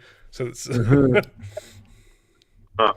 so the original plan, he makes science a religion, and all science is controlled by the religion. And if you want, and they go around preach it, and they bring science to other planets, and people are dependent on the religion. And then 100 years after that, people are soured by the religion, and so like it's all designed to get people to rely on themselves and be self Mhm. sufficient, and instead of relying on religion. He was kind of an atheist, but it's fine. Yeah, that's why I became an atheist. Yeah, I mean, but it will be interesting reading it They with still a have fun new ideas. perspective in life, when you are like more to the other side, where you're like, okay, yeah, it's not that there's not a God, but is everything, right? So maybe read it in that sense. In that Oh, he sense, was a with Jew. He was religious. yeah, So he was. yeah, I think might not have been practicing. yeah, the mythos about God in the Hebrew religion is pretty dope. I don't have a better word for it. Yeah. Well, I don't know how much we can still have to talk about, but I got to get going. Yeah, get going. Hey, is everyone still there? Yeah, I think people are wrapping up and getting ready to Right leave. now? All right. But, Well, I won't go back then. I was just about to say, if you need to But I'm get gonna- going off to that, I feel like we've talked about. at Well, least I was one- already there. I was already there talking to family Yeah. for 3 hours. So You're like, that's enough. That's plenty. I'm going to take off, though. I'm looking at this Pulp It's a Mortem pleasure. guy. He's got David. a bunch of deep cuts of just like pulp sci-fi. It's Nice. fun. Yeah, well, maybe I'll reach out and see if he knows anything about Dune. So, yeah, that's pretty much it. Watch Shogun, man. You'll enjoy it. So It's you one of you those were things- asking if I'd seen Foundation, right? And I have. The answer is no. Sorry. To answer your question, no. It's long tangent for. We basically It's- explained the entire first book. Mark Clark said season 1 was slow and boring. I've talked to a lot of other people who said it was a very good show. I don't 100% trust their opinions though. But family is meant for Zoom call. Yeah, it's true. Yeah. Anyway, this was a clever comment about the nuclear. That it was a Foundation comment, but yeah, I've been having more fun reading than watching shows. I've been Except for this really one. glad that I've been March taking has the been time great. to sit down and read Yumi and Tress and things like that. I've been wanting to get back to that more lately. But it's meant that it's one of the things that has kept me from keeping up on things like Three Body Problem and all that. Yeah. Just because I'm me, and that's why you was originally brought on the show was for Star Wars stuff. I've been watching Bad Batch, and it's actually solid for an animated Star Wars show. Yeah, Bad Batch has never been like terrible, you know. Yeah, it's been a little like the first couple seasons still had a little bit of like okay, it's definitely a kid show and or whatever, but they're exploring some interesting stuff with the Bad Batch themselves, and dealing with PTSD of being soldiers and figuring out how to deal with that, and potential betrayals and redemptions and stuff like that. So, and it was funny because I was talking to my brother earlier today about the fact that it's actually going to be I'm pretty sure it's going to be a 16 episode season, which is at this point like, whoa, that many episodes? That's like a huge season of 16 episodes, because all the shows on almost everything are like 6, 8, maybe 10 episodes. So a 16 episode season is crazy huge. Did you guys get a chance to talk about the Acolyte trailer besides the thing that you said there? Do you want to? Yeah, I was It looks well. It looks bad. It didn't look terrible to me, but I was barely whelmed, and I think it's just everything has been not enough to get me really excited lately, and I wanted to get excited in particular about Acolyte because It's it sounds like it could be eight episodes. It's another 8 episode season. 8 episodes. They're half-hour long. Yeah, so we'll see. It was made by the girl that was the assistant from Harvey Guy. Harvey Weinstein's personal assistant. So this was the person setting up the appointments with the women. Yeah. So didn't she also do a show called like Russian Doll or something like that? yeah, A lot of people no, really like that. or that was that her? I didn't think that was her. I thought that was someone else. Well, maybe not. There was something Isn't that Patty She had a play that was literally about her experience with Harvey, but it was sugar coated. Like, I didn't know anything when it was going on. I promise. Yeah. Yeah. So yeah, that's most everything. I mean, I Yeah, don't know. What else you? No, she did do Russian Doll. You're right. Okay. Yeah. it does look like a tampon though. Yeah, that poster looks awful. My first thought was like, that looks like the trace of a tampon. I didn't think about it, so I don't know. I just thought My favorite part is that the show with all of the younglings, they're all girls. They're not any men. It's like, okay, great. The force is female too. Don't be a bigot. Yeah, but not like it's like 20 younglings and they're all girls. I mean, there's some aliens that we don't necessarily know the gender sex of or whatever. I see how humans. It's still I don't pretty see it. heavy-handed, and you're like, No. great. Yeah. Like, I'm all for strong female characters, great, but like, you don't need to just like fire hose it down people's gullets. Yeah. I have not watched X-Men 97. I saw the animation and I saw the people behind it, and I said no, thank you. I also saw that they intentionally adapted the trial of Magneto to make fun of the MAGA crowd. So that was the showrunners who said that. Yeah. They I rewrote saw the that whole story. thing, and the human character actually is relatable, so I might just watch it to see what happens to him and how he beats the crap out of the rest. They did the thing where they made the bad guys good. Yeah, the bad guy is like, because yeah. the mutants are like, always complaining about how they are like treated like inferiors, and things like that. And it's like, we humans have it also pretty bad. Like, nobody's having fun. The animation Everyone just looks yeah. terrible, though. The animation I mean, put they're, me they're off just so trying to, they're bad. just trying to pick up with the same kind of animation they had from the old It's show. not. No, they're not. No, it's not. No, It's they're- not at all. Pretty spot on. It's what are you Spot talking on. about? It's a I've actually completely seen it, different so, style. I mean, I thought for first that Alright. my computer was lagging, and I then mean, that It's no, like- it's not like- lagging. It looks cleaner, like but not- Archer and stuff. It's like the cheap I stuff. mean, it's a little cleaner, but it looks about the same. I mean, same style. It's not Alright. Archer style at all. It I've- kind of reminds me of Archer, to be honest. And I watch a lot of Archer. I really well, I used to like Archer the first seasons. Yeah, but I don't know. I mean, my problem with animation is like it's Sorry. lacking some frames. Definitely, it's lacking some frames. Sorry, I just looked up Leslie Hetland, and her 2 upcoming shows are The Acolyte and another show called Dying for Sex. Oh my lord, with this girl or dude or they them or whatever, because she's queer. I don't even know what that means anymore. So it used to be an offensive statement. It used to be something that you call Nancy boys. Yeah, book 4 of Gunmetal Gods is upcoming. I still need to read book 3. I'm kind of saving it. It's a little treat. But yeah, it's coming soon. Well, have you guys been talking about Invincible? Not everyone had watched it, so most people yeah. pieced out, and then it was just me and Jared talking about it. Gotcha. Yeah, I don't know why Have they you- did that. So, I like still don't said, know. it's too late, What? So. Why did they did the 2 parts? You know, the first part was so hyped up. Everyone was talking about it. It was like, holy moly, this guy has a brother.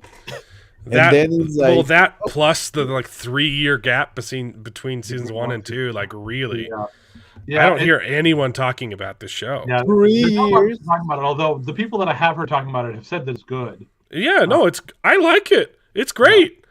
I just don't hear anyone else talking about it. Yeah, they killed it. It's kind of weird that they did it in 2 parts, and the 2 parts were this far apart too. Because like when they did that for the last season of, What was it like? Was it like 6 months or like 5? I think it was November to now. So yeah, like 5 months. At least as I was looking at the release dates just a little early to see which ones I was missing. Yeah. But it's like, on the one hand, I understood, as dumb as it was, I understood when Netflix did that for Stranger Things, the last season of Stranger Things, because it's like, it's very obviously, hey, we're trying to make it so that you don't get Netflix for a month and then cancel it, and you actually have to stick around for a second month Yeah. to get the rest of this show. But this is like you said, Yeah. 5-6 months later, you know? Hey, there's no shame in the VOD gang. Okay, Yep. Yeah. thanks for tuning in. Yep. Well, I think that's all I've got to add for tonight. Did you catch up on Invincible or not?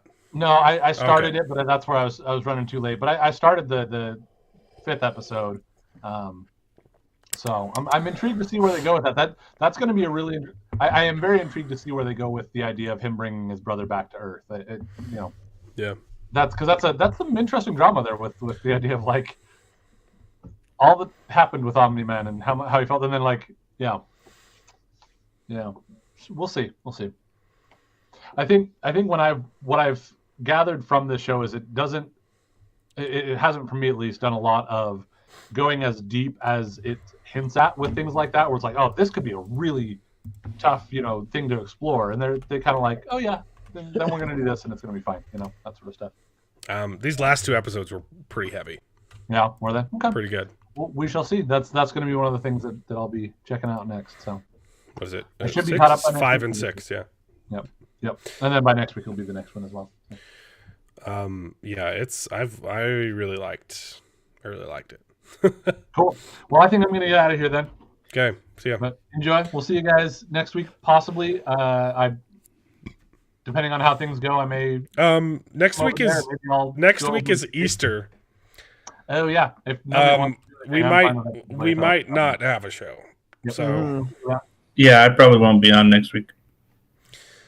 there's family obligations and stuff like that. It do be like that. So we might take I a didn't break. even know it was Easter. Next week is Holy Week. It's in March. Yeah, it's in I March. think it's I think this week's This coming. week is- This coming week is Because Well, Holy Week. today is Palm Palm Sunday. Yeah. But which one is spring break? The next after Holy Week? I think it's this week. Well, Bro, I'm thinking about my vacation. Like I don't have nothing to Right. holy about. Like I'm going to eat what? What do you guys Screw eat? Jesus. When's spring What break? do Americans eat on Easter? Like do you guys like a turkey or do you guys have like pigs in blanket? I don't know. Yeah, Easter. I don't. There's not like a set food for Easter. It's usually just you do boiled eggs for the kids, right?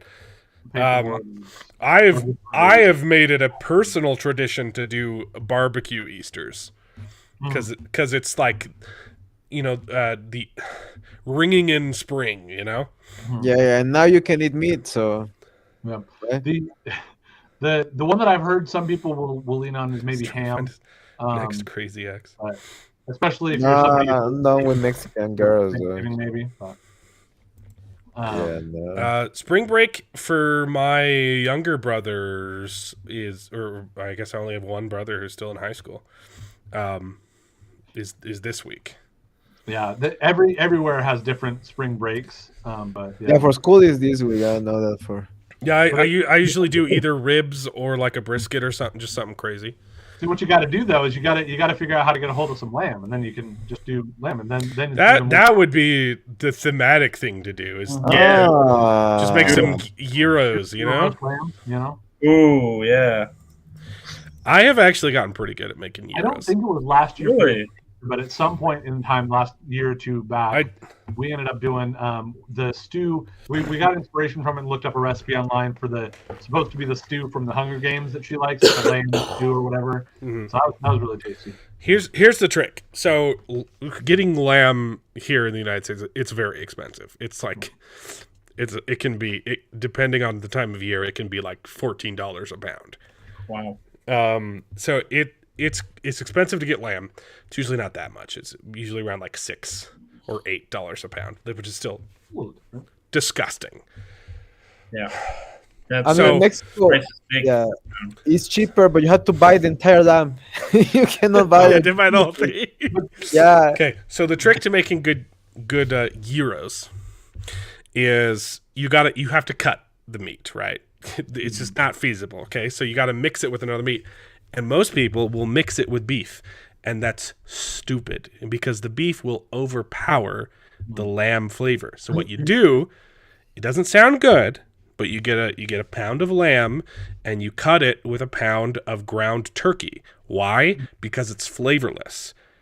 So it absorbs the flavor of the lamb and stretches it out a little bit, and then you make your little meatloaf with turkey and lamb mixed together and slice it up, fry it. You're gonna have to. I'm gonna have to try these sometime, man. I actually do fill my ground beef with some extra ground turkey as well. Kind of works out. It's cheaper. It goes a little further and things like that. And It's supposed to be good for you too. Like it's leaner meat, It's supposed to be a leaner meat. So that's but like all the recipes will say, oh, if you want to stretch your lamb, mix it with beef. Retarded. That's a bad idea. You're gonna taste the meat. Yeah, he's gonna taste it like Mark. Okay. It is a different taste. It is definitely. What is the first one? Duck? I've never had the opportunity to try duck. I think I've had that Really one good. before, but I don't know. You're crazy though. Lamb is delicious.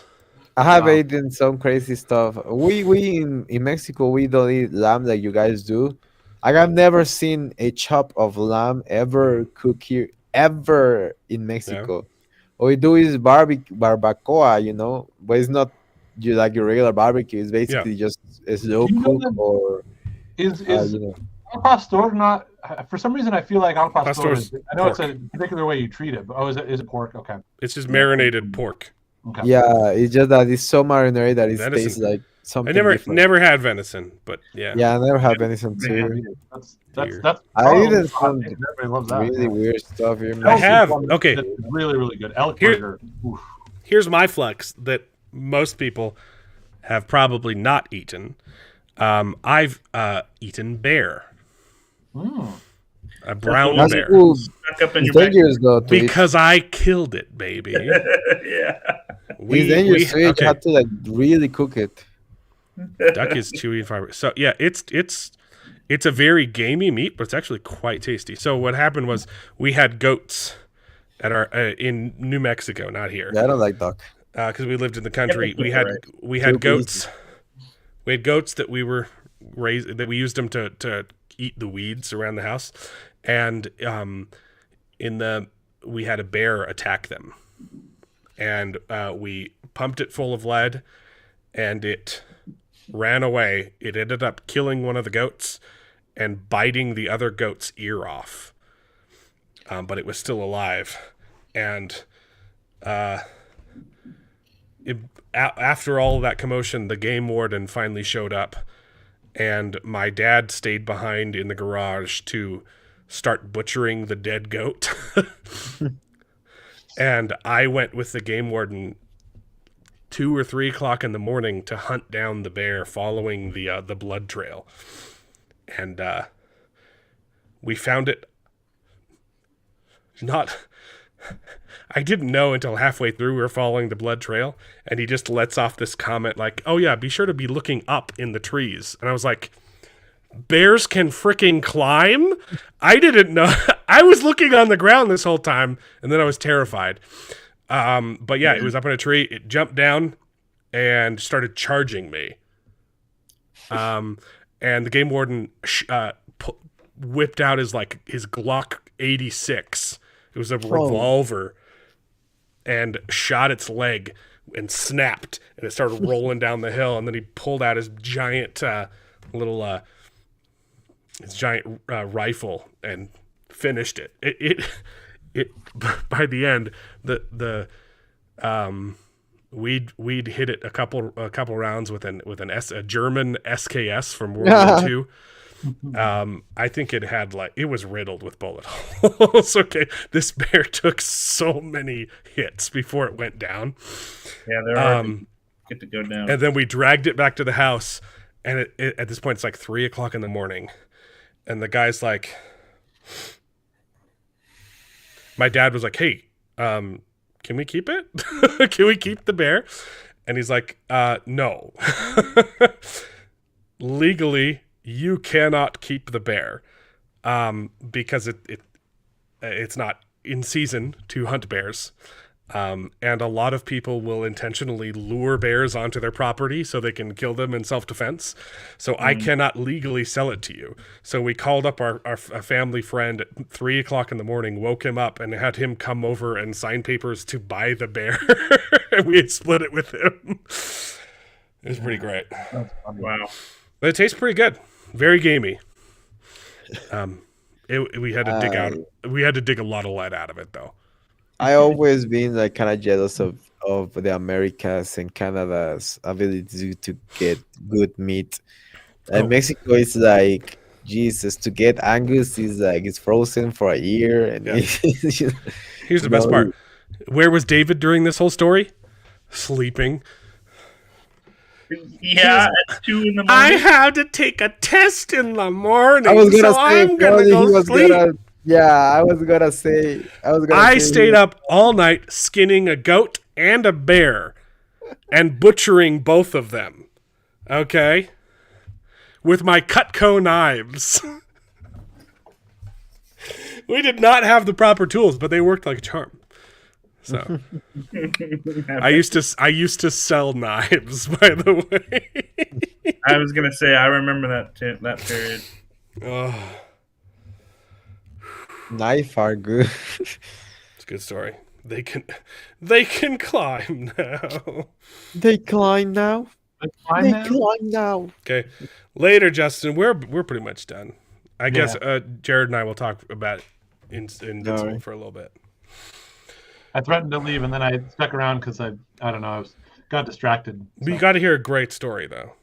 That's true. And David never would have told you that story because it makes him look bad. He was like, I had this dream one time that It was fun. So my younger sister Julie she was the one that found the bear. Like, and like, she was always telling lies, like tall tales and exaggerating things. Like, she comes running inside.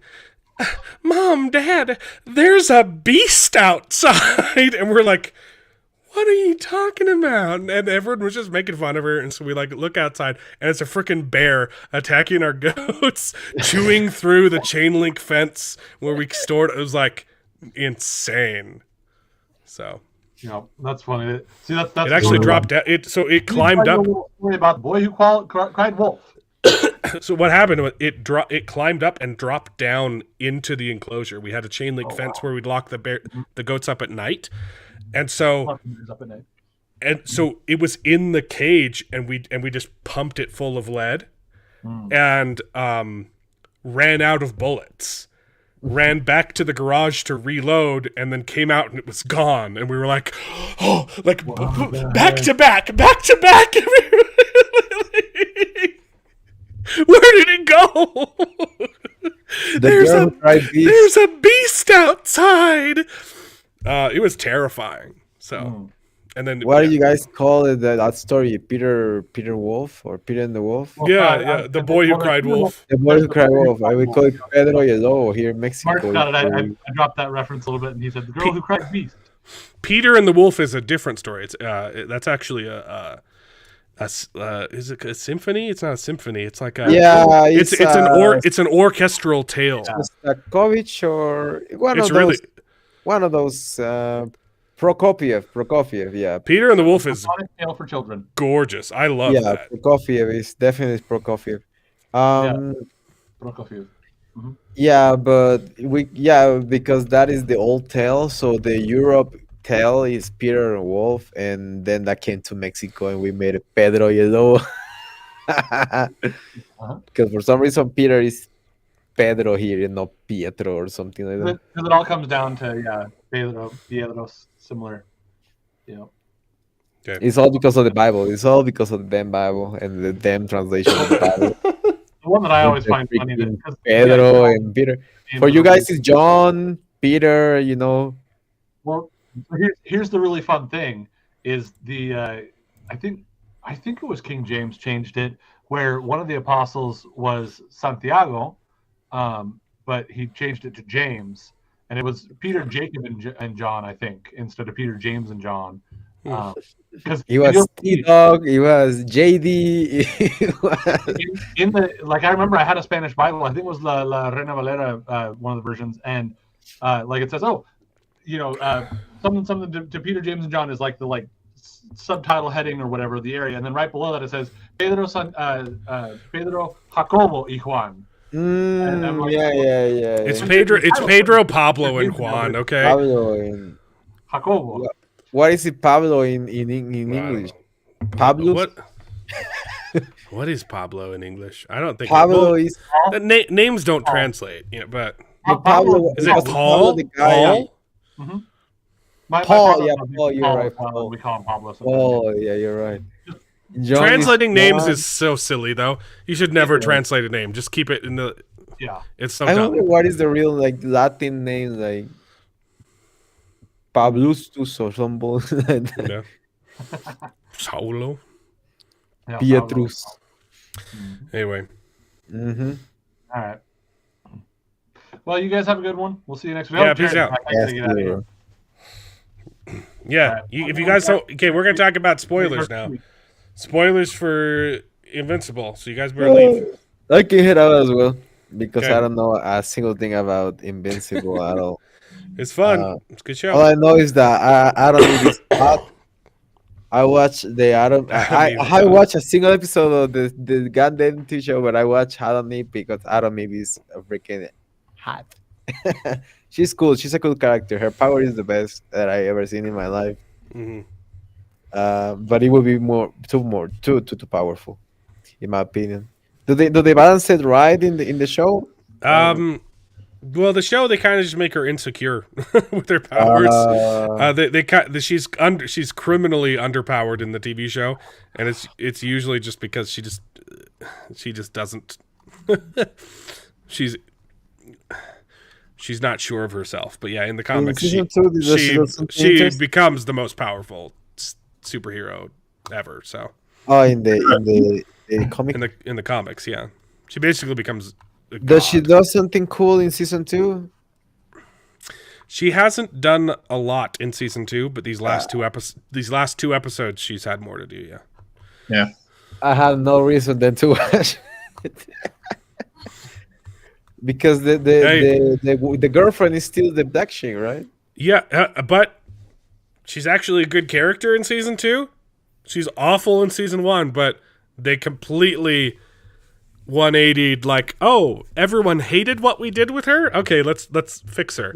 She's I mean, if she's they do genuinely that, a good character in season 2. at least they listen to the fans, right? Yeah, no, I'm proud of mean, them. That's fine, but I wish he would date Adam me. But in another Yeah. hand, I think that they're like a little bit older. Like she's older than him by a lot. Like Adam by Eve? No, years. not that much. Well, like They 7 years. they date in the comics. They'll get there. Okay. Yeah, I think they're leaning that way. Yeah, right? they're hinting at it in this last episode for sure. Yeah. Which episode are you guys? 6, And how many are there? Oh, 8? 8. Yeah. Oh, then it's hope. There's hope still in the universe. I'm gonna watch it. I'm gonna watch it. Is she in season 1 or no? Adam Eve, yeah. But is she like a main character? Or is just Yeah. side? Yeah. Yeah, she's in season 1. All right. Is she more in She's season 1? Season she's 2? one of the main side characters. Okay. I'm gonna watch it then. But I first rather start with Chogun, or whatever. Shogun did. Shogun? It's just that there's like a game also coming out called Rise of the Shojin or the Shogun, something like that, and so I was Shogun. confused. But yeah, I Yeah, you guys um, talk about Invincible, so Like Rise of the Ronin or something like that. Rise of the Ronin. Yeah, you're right. That I one don't was I do not keep up with video game stuff. I do because I it's fun to dog on woke video games. My son came down when I was playing Elden Ring. He's like, "What are you playing?" "Oh, I'm playing this new game." Wait, no, this game's like 3 years old, 3 years old, almost, yeah. and I'm just now starting. But still the best game that had come out in 3 years. Probably. Mhm. But yeah, see you guys. Have a good one. Thanks, Fine. man. Yeah. Oh, great stream. Thank you, Dodge. And see you guys. It's almost always a great stream. I think we've only ever had one bad stream. I won't tell When you you were which one that sick is. or when. No, I'm just joking. I don't know. Hell yeah. Yeah. You can technically translate names, but it's a silly thing to do because it's really a name. stupid It's the to same. do. It should be in its native language always. Yeah. But Anyway, all right. Spoilers, baby. We finally, after the entire season of him being absent, we finally got an end credit scene with Big Brain Boy. Yeah, right. Well, that's the thing. I'm like, I mean, they got 2 episodes, right? They got Yeah. 2 episodes to basically. We'll see. I don't know. I don't know where they're going with him. They'll probably leave it on a cliffhanger where he's like Right. he's killing everybody or something. Yeah. I have no idea what he's supposed to contribute to the story, but it's going to be interesting. But what they've done with Adam has been really fun. I think the stuff with the side characters these last 2 episodes has been fantastic. Friggin' Rexplode is the best character in the show. Yeah, He's freaking shot in the head. dude. Well, that's the thing. Like, It's so you do a good. cliffhanger, right? And you're like, wait, is it gonna happen? And then literally, it's like it does, and you're like, oh, It opens with him like, oh, okay, why did we? I feel like we should have ended last episode with that, and then exactly right. I was like, that was kind of anticlimactic. We waited a whole season just to see him actually get shot in the head. You know, it's just but like, I love it. He gets back up and he's punching the guy with his stub arm. yeah, that was. Great. Oh my god, I loved it. It was so funny. Yeah, It's just Very just interesting. bleeding out of his. Fantastic. Shrinky Dink Girl is still alive, which I figured she probably was. I don't even think. I mean, look, if you had the power to duplicate your body, wouldn't you just leave one at home? That's exactly what my wife said. I guarantee you she's not dead, and she's hiding out in a shack somewhere, you know. And But why would you hide in a shack after the fact? No, before the fact. I'm saying she's got a version 0 of herself that none of the Guardians have ever met. Yeah, okay. She's just in, you know, she's relaxing in one of those gaming chairs in a basement somewhere. Come on, if you had that power, that's what you'd do. You'd leave one version at home and pretend like your number 2 is your number 1. Yeah. At all times. Absolutely. Like that's literally what my wife said. She's like, well, the original wouldn't go in there because it's too dangerous. Like Rex is so good. So good. Yeah, he was really good. He's developed he's developed so well as a character too. I've been a dick. I didn't think I was going to like the Alan joke, the douchebag joke, but it really worked. He's like, that's the right thing. You guys do have douche. I keep making that reference. I need to know if you guys have those here. Like, is that joke landing? I need. Yeah. I just wish it was voiced by any other person. But yeah. Seth Rogen's dumb. But this was an interesting one for sure that you start to, and then I mean I obviously knew though that like the brain controlling monster thing wasn't done right, like so it's like it was too easy. It was too. I mean, okay, maybe not too easy, but it was a lot easier to solve that than initially thought, and so. There's no way it was. I mean, and like that seems like a major misstep from whoever checked them out. Well, who's the Cecil? Like he Cecil. would scan him or something, right? You know? Yeah. You should be scanning. He would be locked up to make sure he didn't have any Mars infections, and I agree. Yeah. That seems like a little bit of a. Like maybe this was restructured from the comics a little bit, and so that's why it seems unbelievable. Yeah, oftentimes in TV shows, when you get a moment like that where you're like, that doesn't add up, it's usually due to restructuring the story.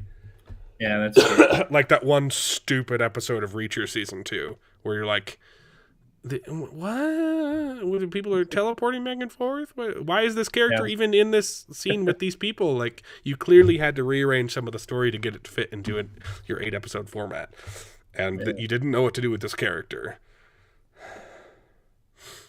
So that's the thing. It's definitely been good. I think that they're trying to balance this. Hey, like, is this whole girlfriend thing gonna work out? And him trying to be a hero. Even though she's a much better character, I can't wait for them to just be done with Amber.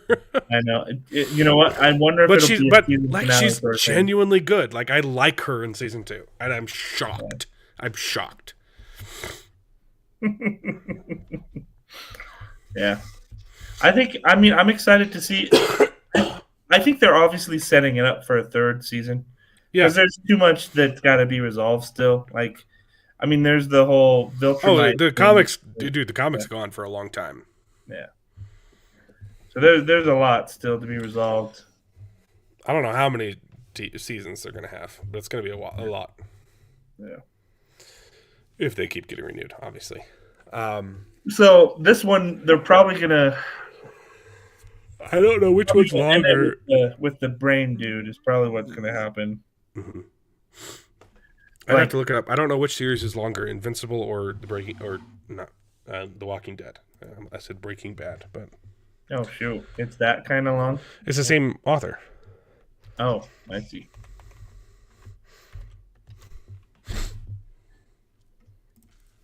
Not the TV series. Yeah, it's pretty long. Comics.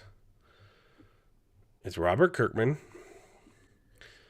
144 issues. So it ran Invincible? from 2003 to 2018. So it's a lot. That is a lot. Yeah. I don't know how many pages that is, because an issue. I'm pretty sure the issues are just floppy sized. They're smaller. Yeah. So it's a good chunk. Yeah. Too. Oh, But yeah, it was good. I enjoyed it. Yeah, it's really fun. The action is animation, all of it's been really good. Yeah, it's true. They didn't have a lot of like action in this last one, though. I mean, other than them getting out of the Mars. It was all front loaded, Yeah, it was very much front. and then a bunch of character stuff. Yeah. So it was good though. It was plenty of action. Well, and I will say too, I thought it was interesting that you're seeing Invincible at least it seems like he's feeling more confident in his strength and his ability, right? Like where he literally pushed what's the big guy's name? Captain no man The Eternal? Oh, no, yeah. Immortal, yeah. Where he literally flies up to Immortal. He's like, "Hey, you know I'm faster and stronger. Like, let me take this." Rather than, yeah, so he's definitely got a little bit more confidence. So it is kind of interesting to see how that's developing. So especially right after his his combat with the Viltrumites. So kind of interesting, but yeah, I'm excited to see where it goes. it's fun. It's good. It is a good show. I will say, I could care less about his gay friend. Oh yeah, that was weird. What's and his I name? was like, I don't remember where this guy came from. Like what this dude. Yeah, had to no. do. And because it's because of the 3-year gap.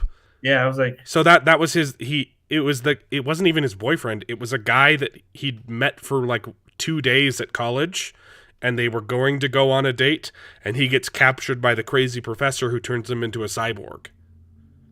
oh yeah, That's the day that they're visiting the college to see if they want to go there. Yeah, there was something. I remember something happened at the. It was college. like 6 episodes ago, but also 3 years. Yeah. So like, it feels like ages ago because it was, and I do not care about the relationship. Like, I don't even remember it. Like, you didn't know what it was. Yeah, so that's the thing. I was like, I vaguely remember something happening around there, but and it just feels awkward because they're so close. And I was like, I don't remember that guy being in a relationship like They that. weren't. They weren't. Yeah, so it's weird that he's like holding him and like. I don't even think they'd gone on a date. Like, they were going to, and he got stood up, but he was captured and tortured. Yeah, that was very weird. That was weird. That was the weirdest part of this episode for sure. Yeah. And I think they like brought it. They I think they're trying to play with the helper guy and his worries about like, oh yeah, like it's weird having to think that. Well, that's the parallel, right? He's in the same boat as that guy. He's more machine than human now. Yeah. And he doesn't know how he feels about it. But I don't know if it's a problem created by the weight or just bad writing. But it didn't work for me. Yeah, no, me neither. And it's probably a combination of both. But I just don't care. The rest is really good though. So looking forward to next week. Man, there was a lot of homework this week. I had to speed read 3 Body Problem, and then I had to speed watch 3 Body Problem, and then watch Invincible, and then watch 4 episodes of Delicious in Dungeon because we weren't caught up, and then 1 episode of Shogun, and also Pest Control is on right now. Animal Control. Yeah. It's fun. I looked it up though. It's only getting 9 episodes this season. Really? That's How many was it last insane. It was like 12, which is also short for a 20-minute sitcom. Yeah. They're supposed to get like 24 or 20. Yeah, I was gonna say you generally hope for more like 20 or something like that. Like it's typical that it's a short first season, like a 13 episode first season, like and then you get a 24 when you get renewed. Yeah, because you kind of test the waters. With a show that short, they sometimes do a pilot season instead of a pilot episode. Like Yeah. that's what Parks and Rec was. That was all filmed together, I'm pretty sure. Yeah, look at this. Animal Control season 2. I have some issues with season 2 though. Like I'm enjoying it. I like all the characters. The writing is kind of suffering though. Like some of the jokes are like, this is funny on paper, and it's not landing as well as it should. Like it feels. Have you been watching it? No, I haven't seen any of it. Okay. Well, I there's watched the first episode. That was Yeah, it. I'm enjoying it. I want it to go on for longer. I would love to have another sitcom to watch. Yeah, 9 seasons, 9 episodes. That's insane to me. The first one was 12. And maybe That's very short. it might just be like they've only released the information on the first 9 episodes, and it might be more. But I'm hoping that's what it is, because that sounds crazy to me. Well, I'd say if the first season was only 12, I mean, I guess maybe there's more, but I don't know. Generally, if you already have information on 9, that's probably all you're getting. Mm-hmm. Here's an example of where I think the writing is poor. They have a really funny idea of one of the characters losing their green card. Okay. And needs to renew it. And she's on hold with immigration offices the entire episode. That's funny, right? Yeah. And the punchline of the joke is they finally answer and say, "Oh, we're going to transfer you to a different." She's like, "Hey, I need this problem solved." "Oh, that's great, but I need to transfer you to a different office and they can solve your problem." She says, "No, I've been on hold for this whole time." And in anger, she throws her phone, and then they answer immediately saying, "Hey, this is this office. We can fix your problem." And she's like, "Oh no, I need to find my phone." And then she doesn't answer it in time, and that's the joke. But like Yeah, that's dumb. it's a good idea, but it needed to have a reason why she was unable to answer it, right? That's the kind of like intricacies that you'd get in like a Seinfeld episode or an episode of Community. Like you have an external factor due to like a character choice that prevents her from, that is the it's her own folly, right? And in the show, it's just she threw the phone and then just like panics and is like, oh no, and she's like trying to get the phone. And you're like, yeah, that's weird. It needed to be more clever. Like I think it's got bones of a good comedy. It's just they don't have the chops. They don't have the Larry David behind that's making it smarter comedy, Yeah, because that definitely falls short. I mean, like even have another character like, bump into you or like, knock the phone out of her hand or something, right? Right. Yeah. Or step on it, break the speaker, like something like that. Other than just, I didn't pick it up in time. Yeah. Like it's a great idea, great concept, but executed poorly, and I just think we just don't have the good writers that we used to have. Yeah, that's sad. Making shows like Arrested Development and Community and those were good days. Seinfeld, where the joke is so smart. Like this is, yeah. So I like the show. I want it to be better. I'm disappointed in it, like my dad is in me.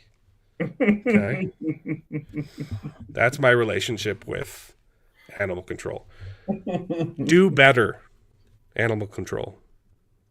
I'm so proud of you. I want you to be. I just want a good sitcom. I want a good comfort comedy. And it's like mediocre at best. Yeah. But the characters are very well written. They're good characters, and I could see myself watching. I could see this being my new.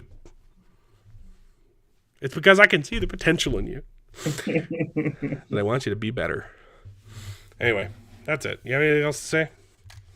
No, I think that covered it. Man, I think this is the most tangent-filled episode we ever had. Well, I don't know. We've had some pretty long tangent-filled ones that have definitely gone longer than this. So. Look, especially for an episode where we already had 4 things to talk about, we ended up talking about 30 things that were not on the menu. No, I agree. There's been a lot of tangents. I'm just saying, I think we've had a lot of other episodes, too, that have been just a little bit more. Yeah. Anyway. Yeah. Odds are no show next week. Unless stuff happens. Like, I might not even be here. I might be with family in a different location. So, yeah, that's what it's Easter. Go spend time with your family.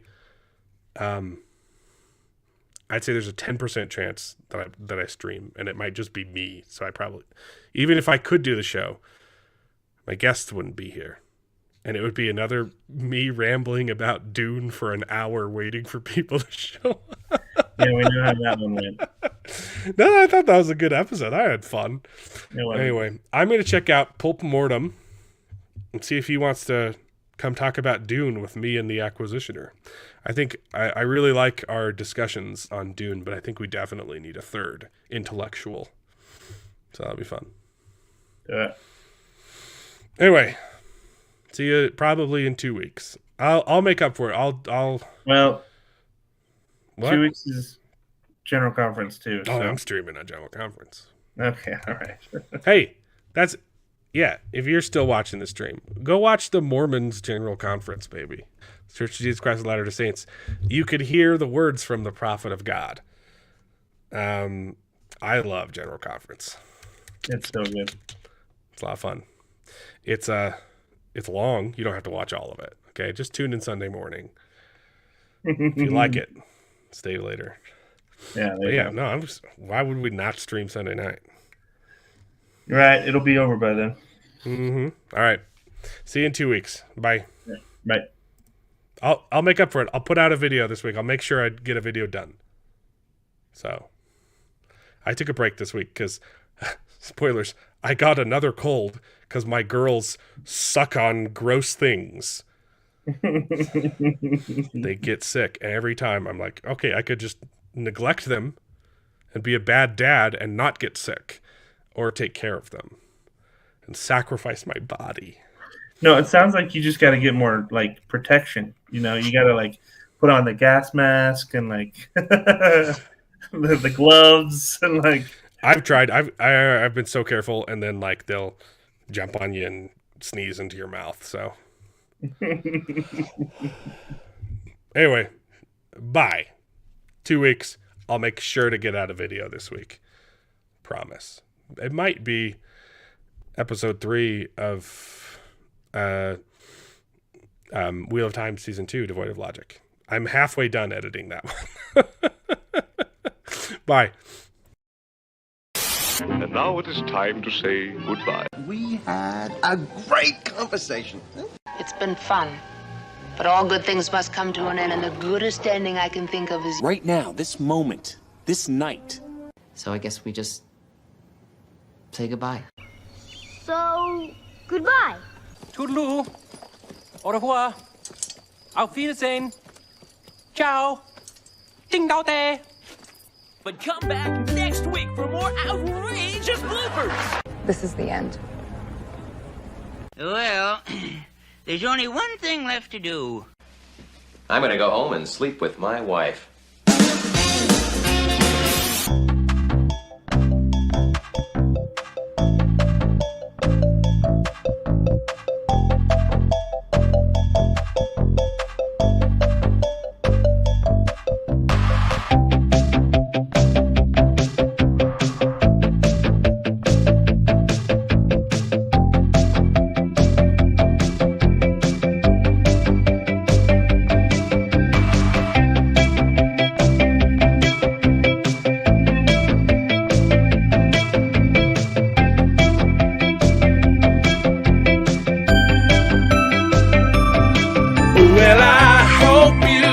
enjoyed the video. If it's true, please take a minute to subscribe to the channel, and you can join us along for the ride. And if you pay me, I'll try to be more entertaining, so please consider joining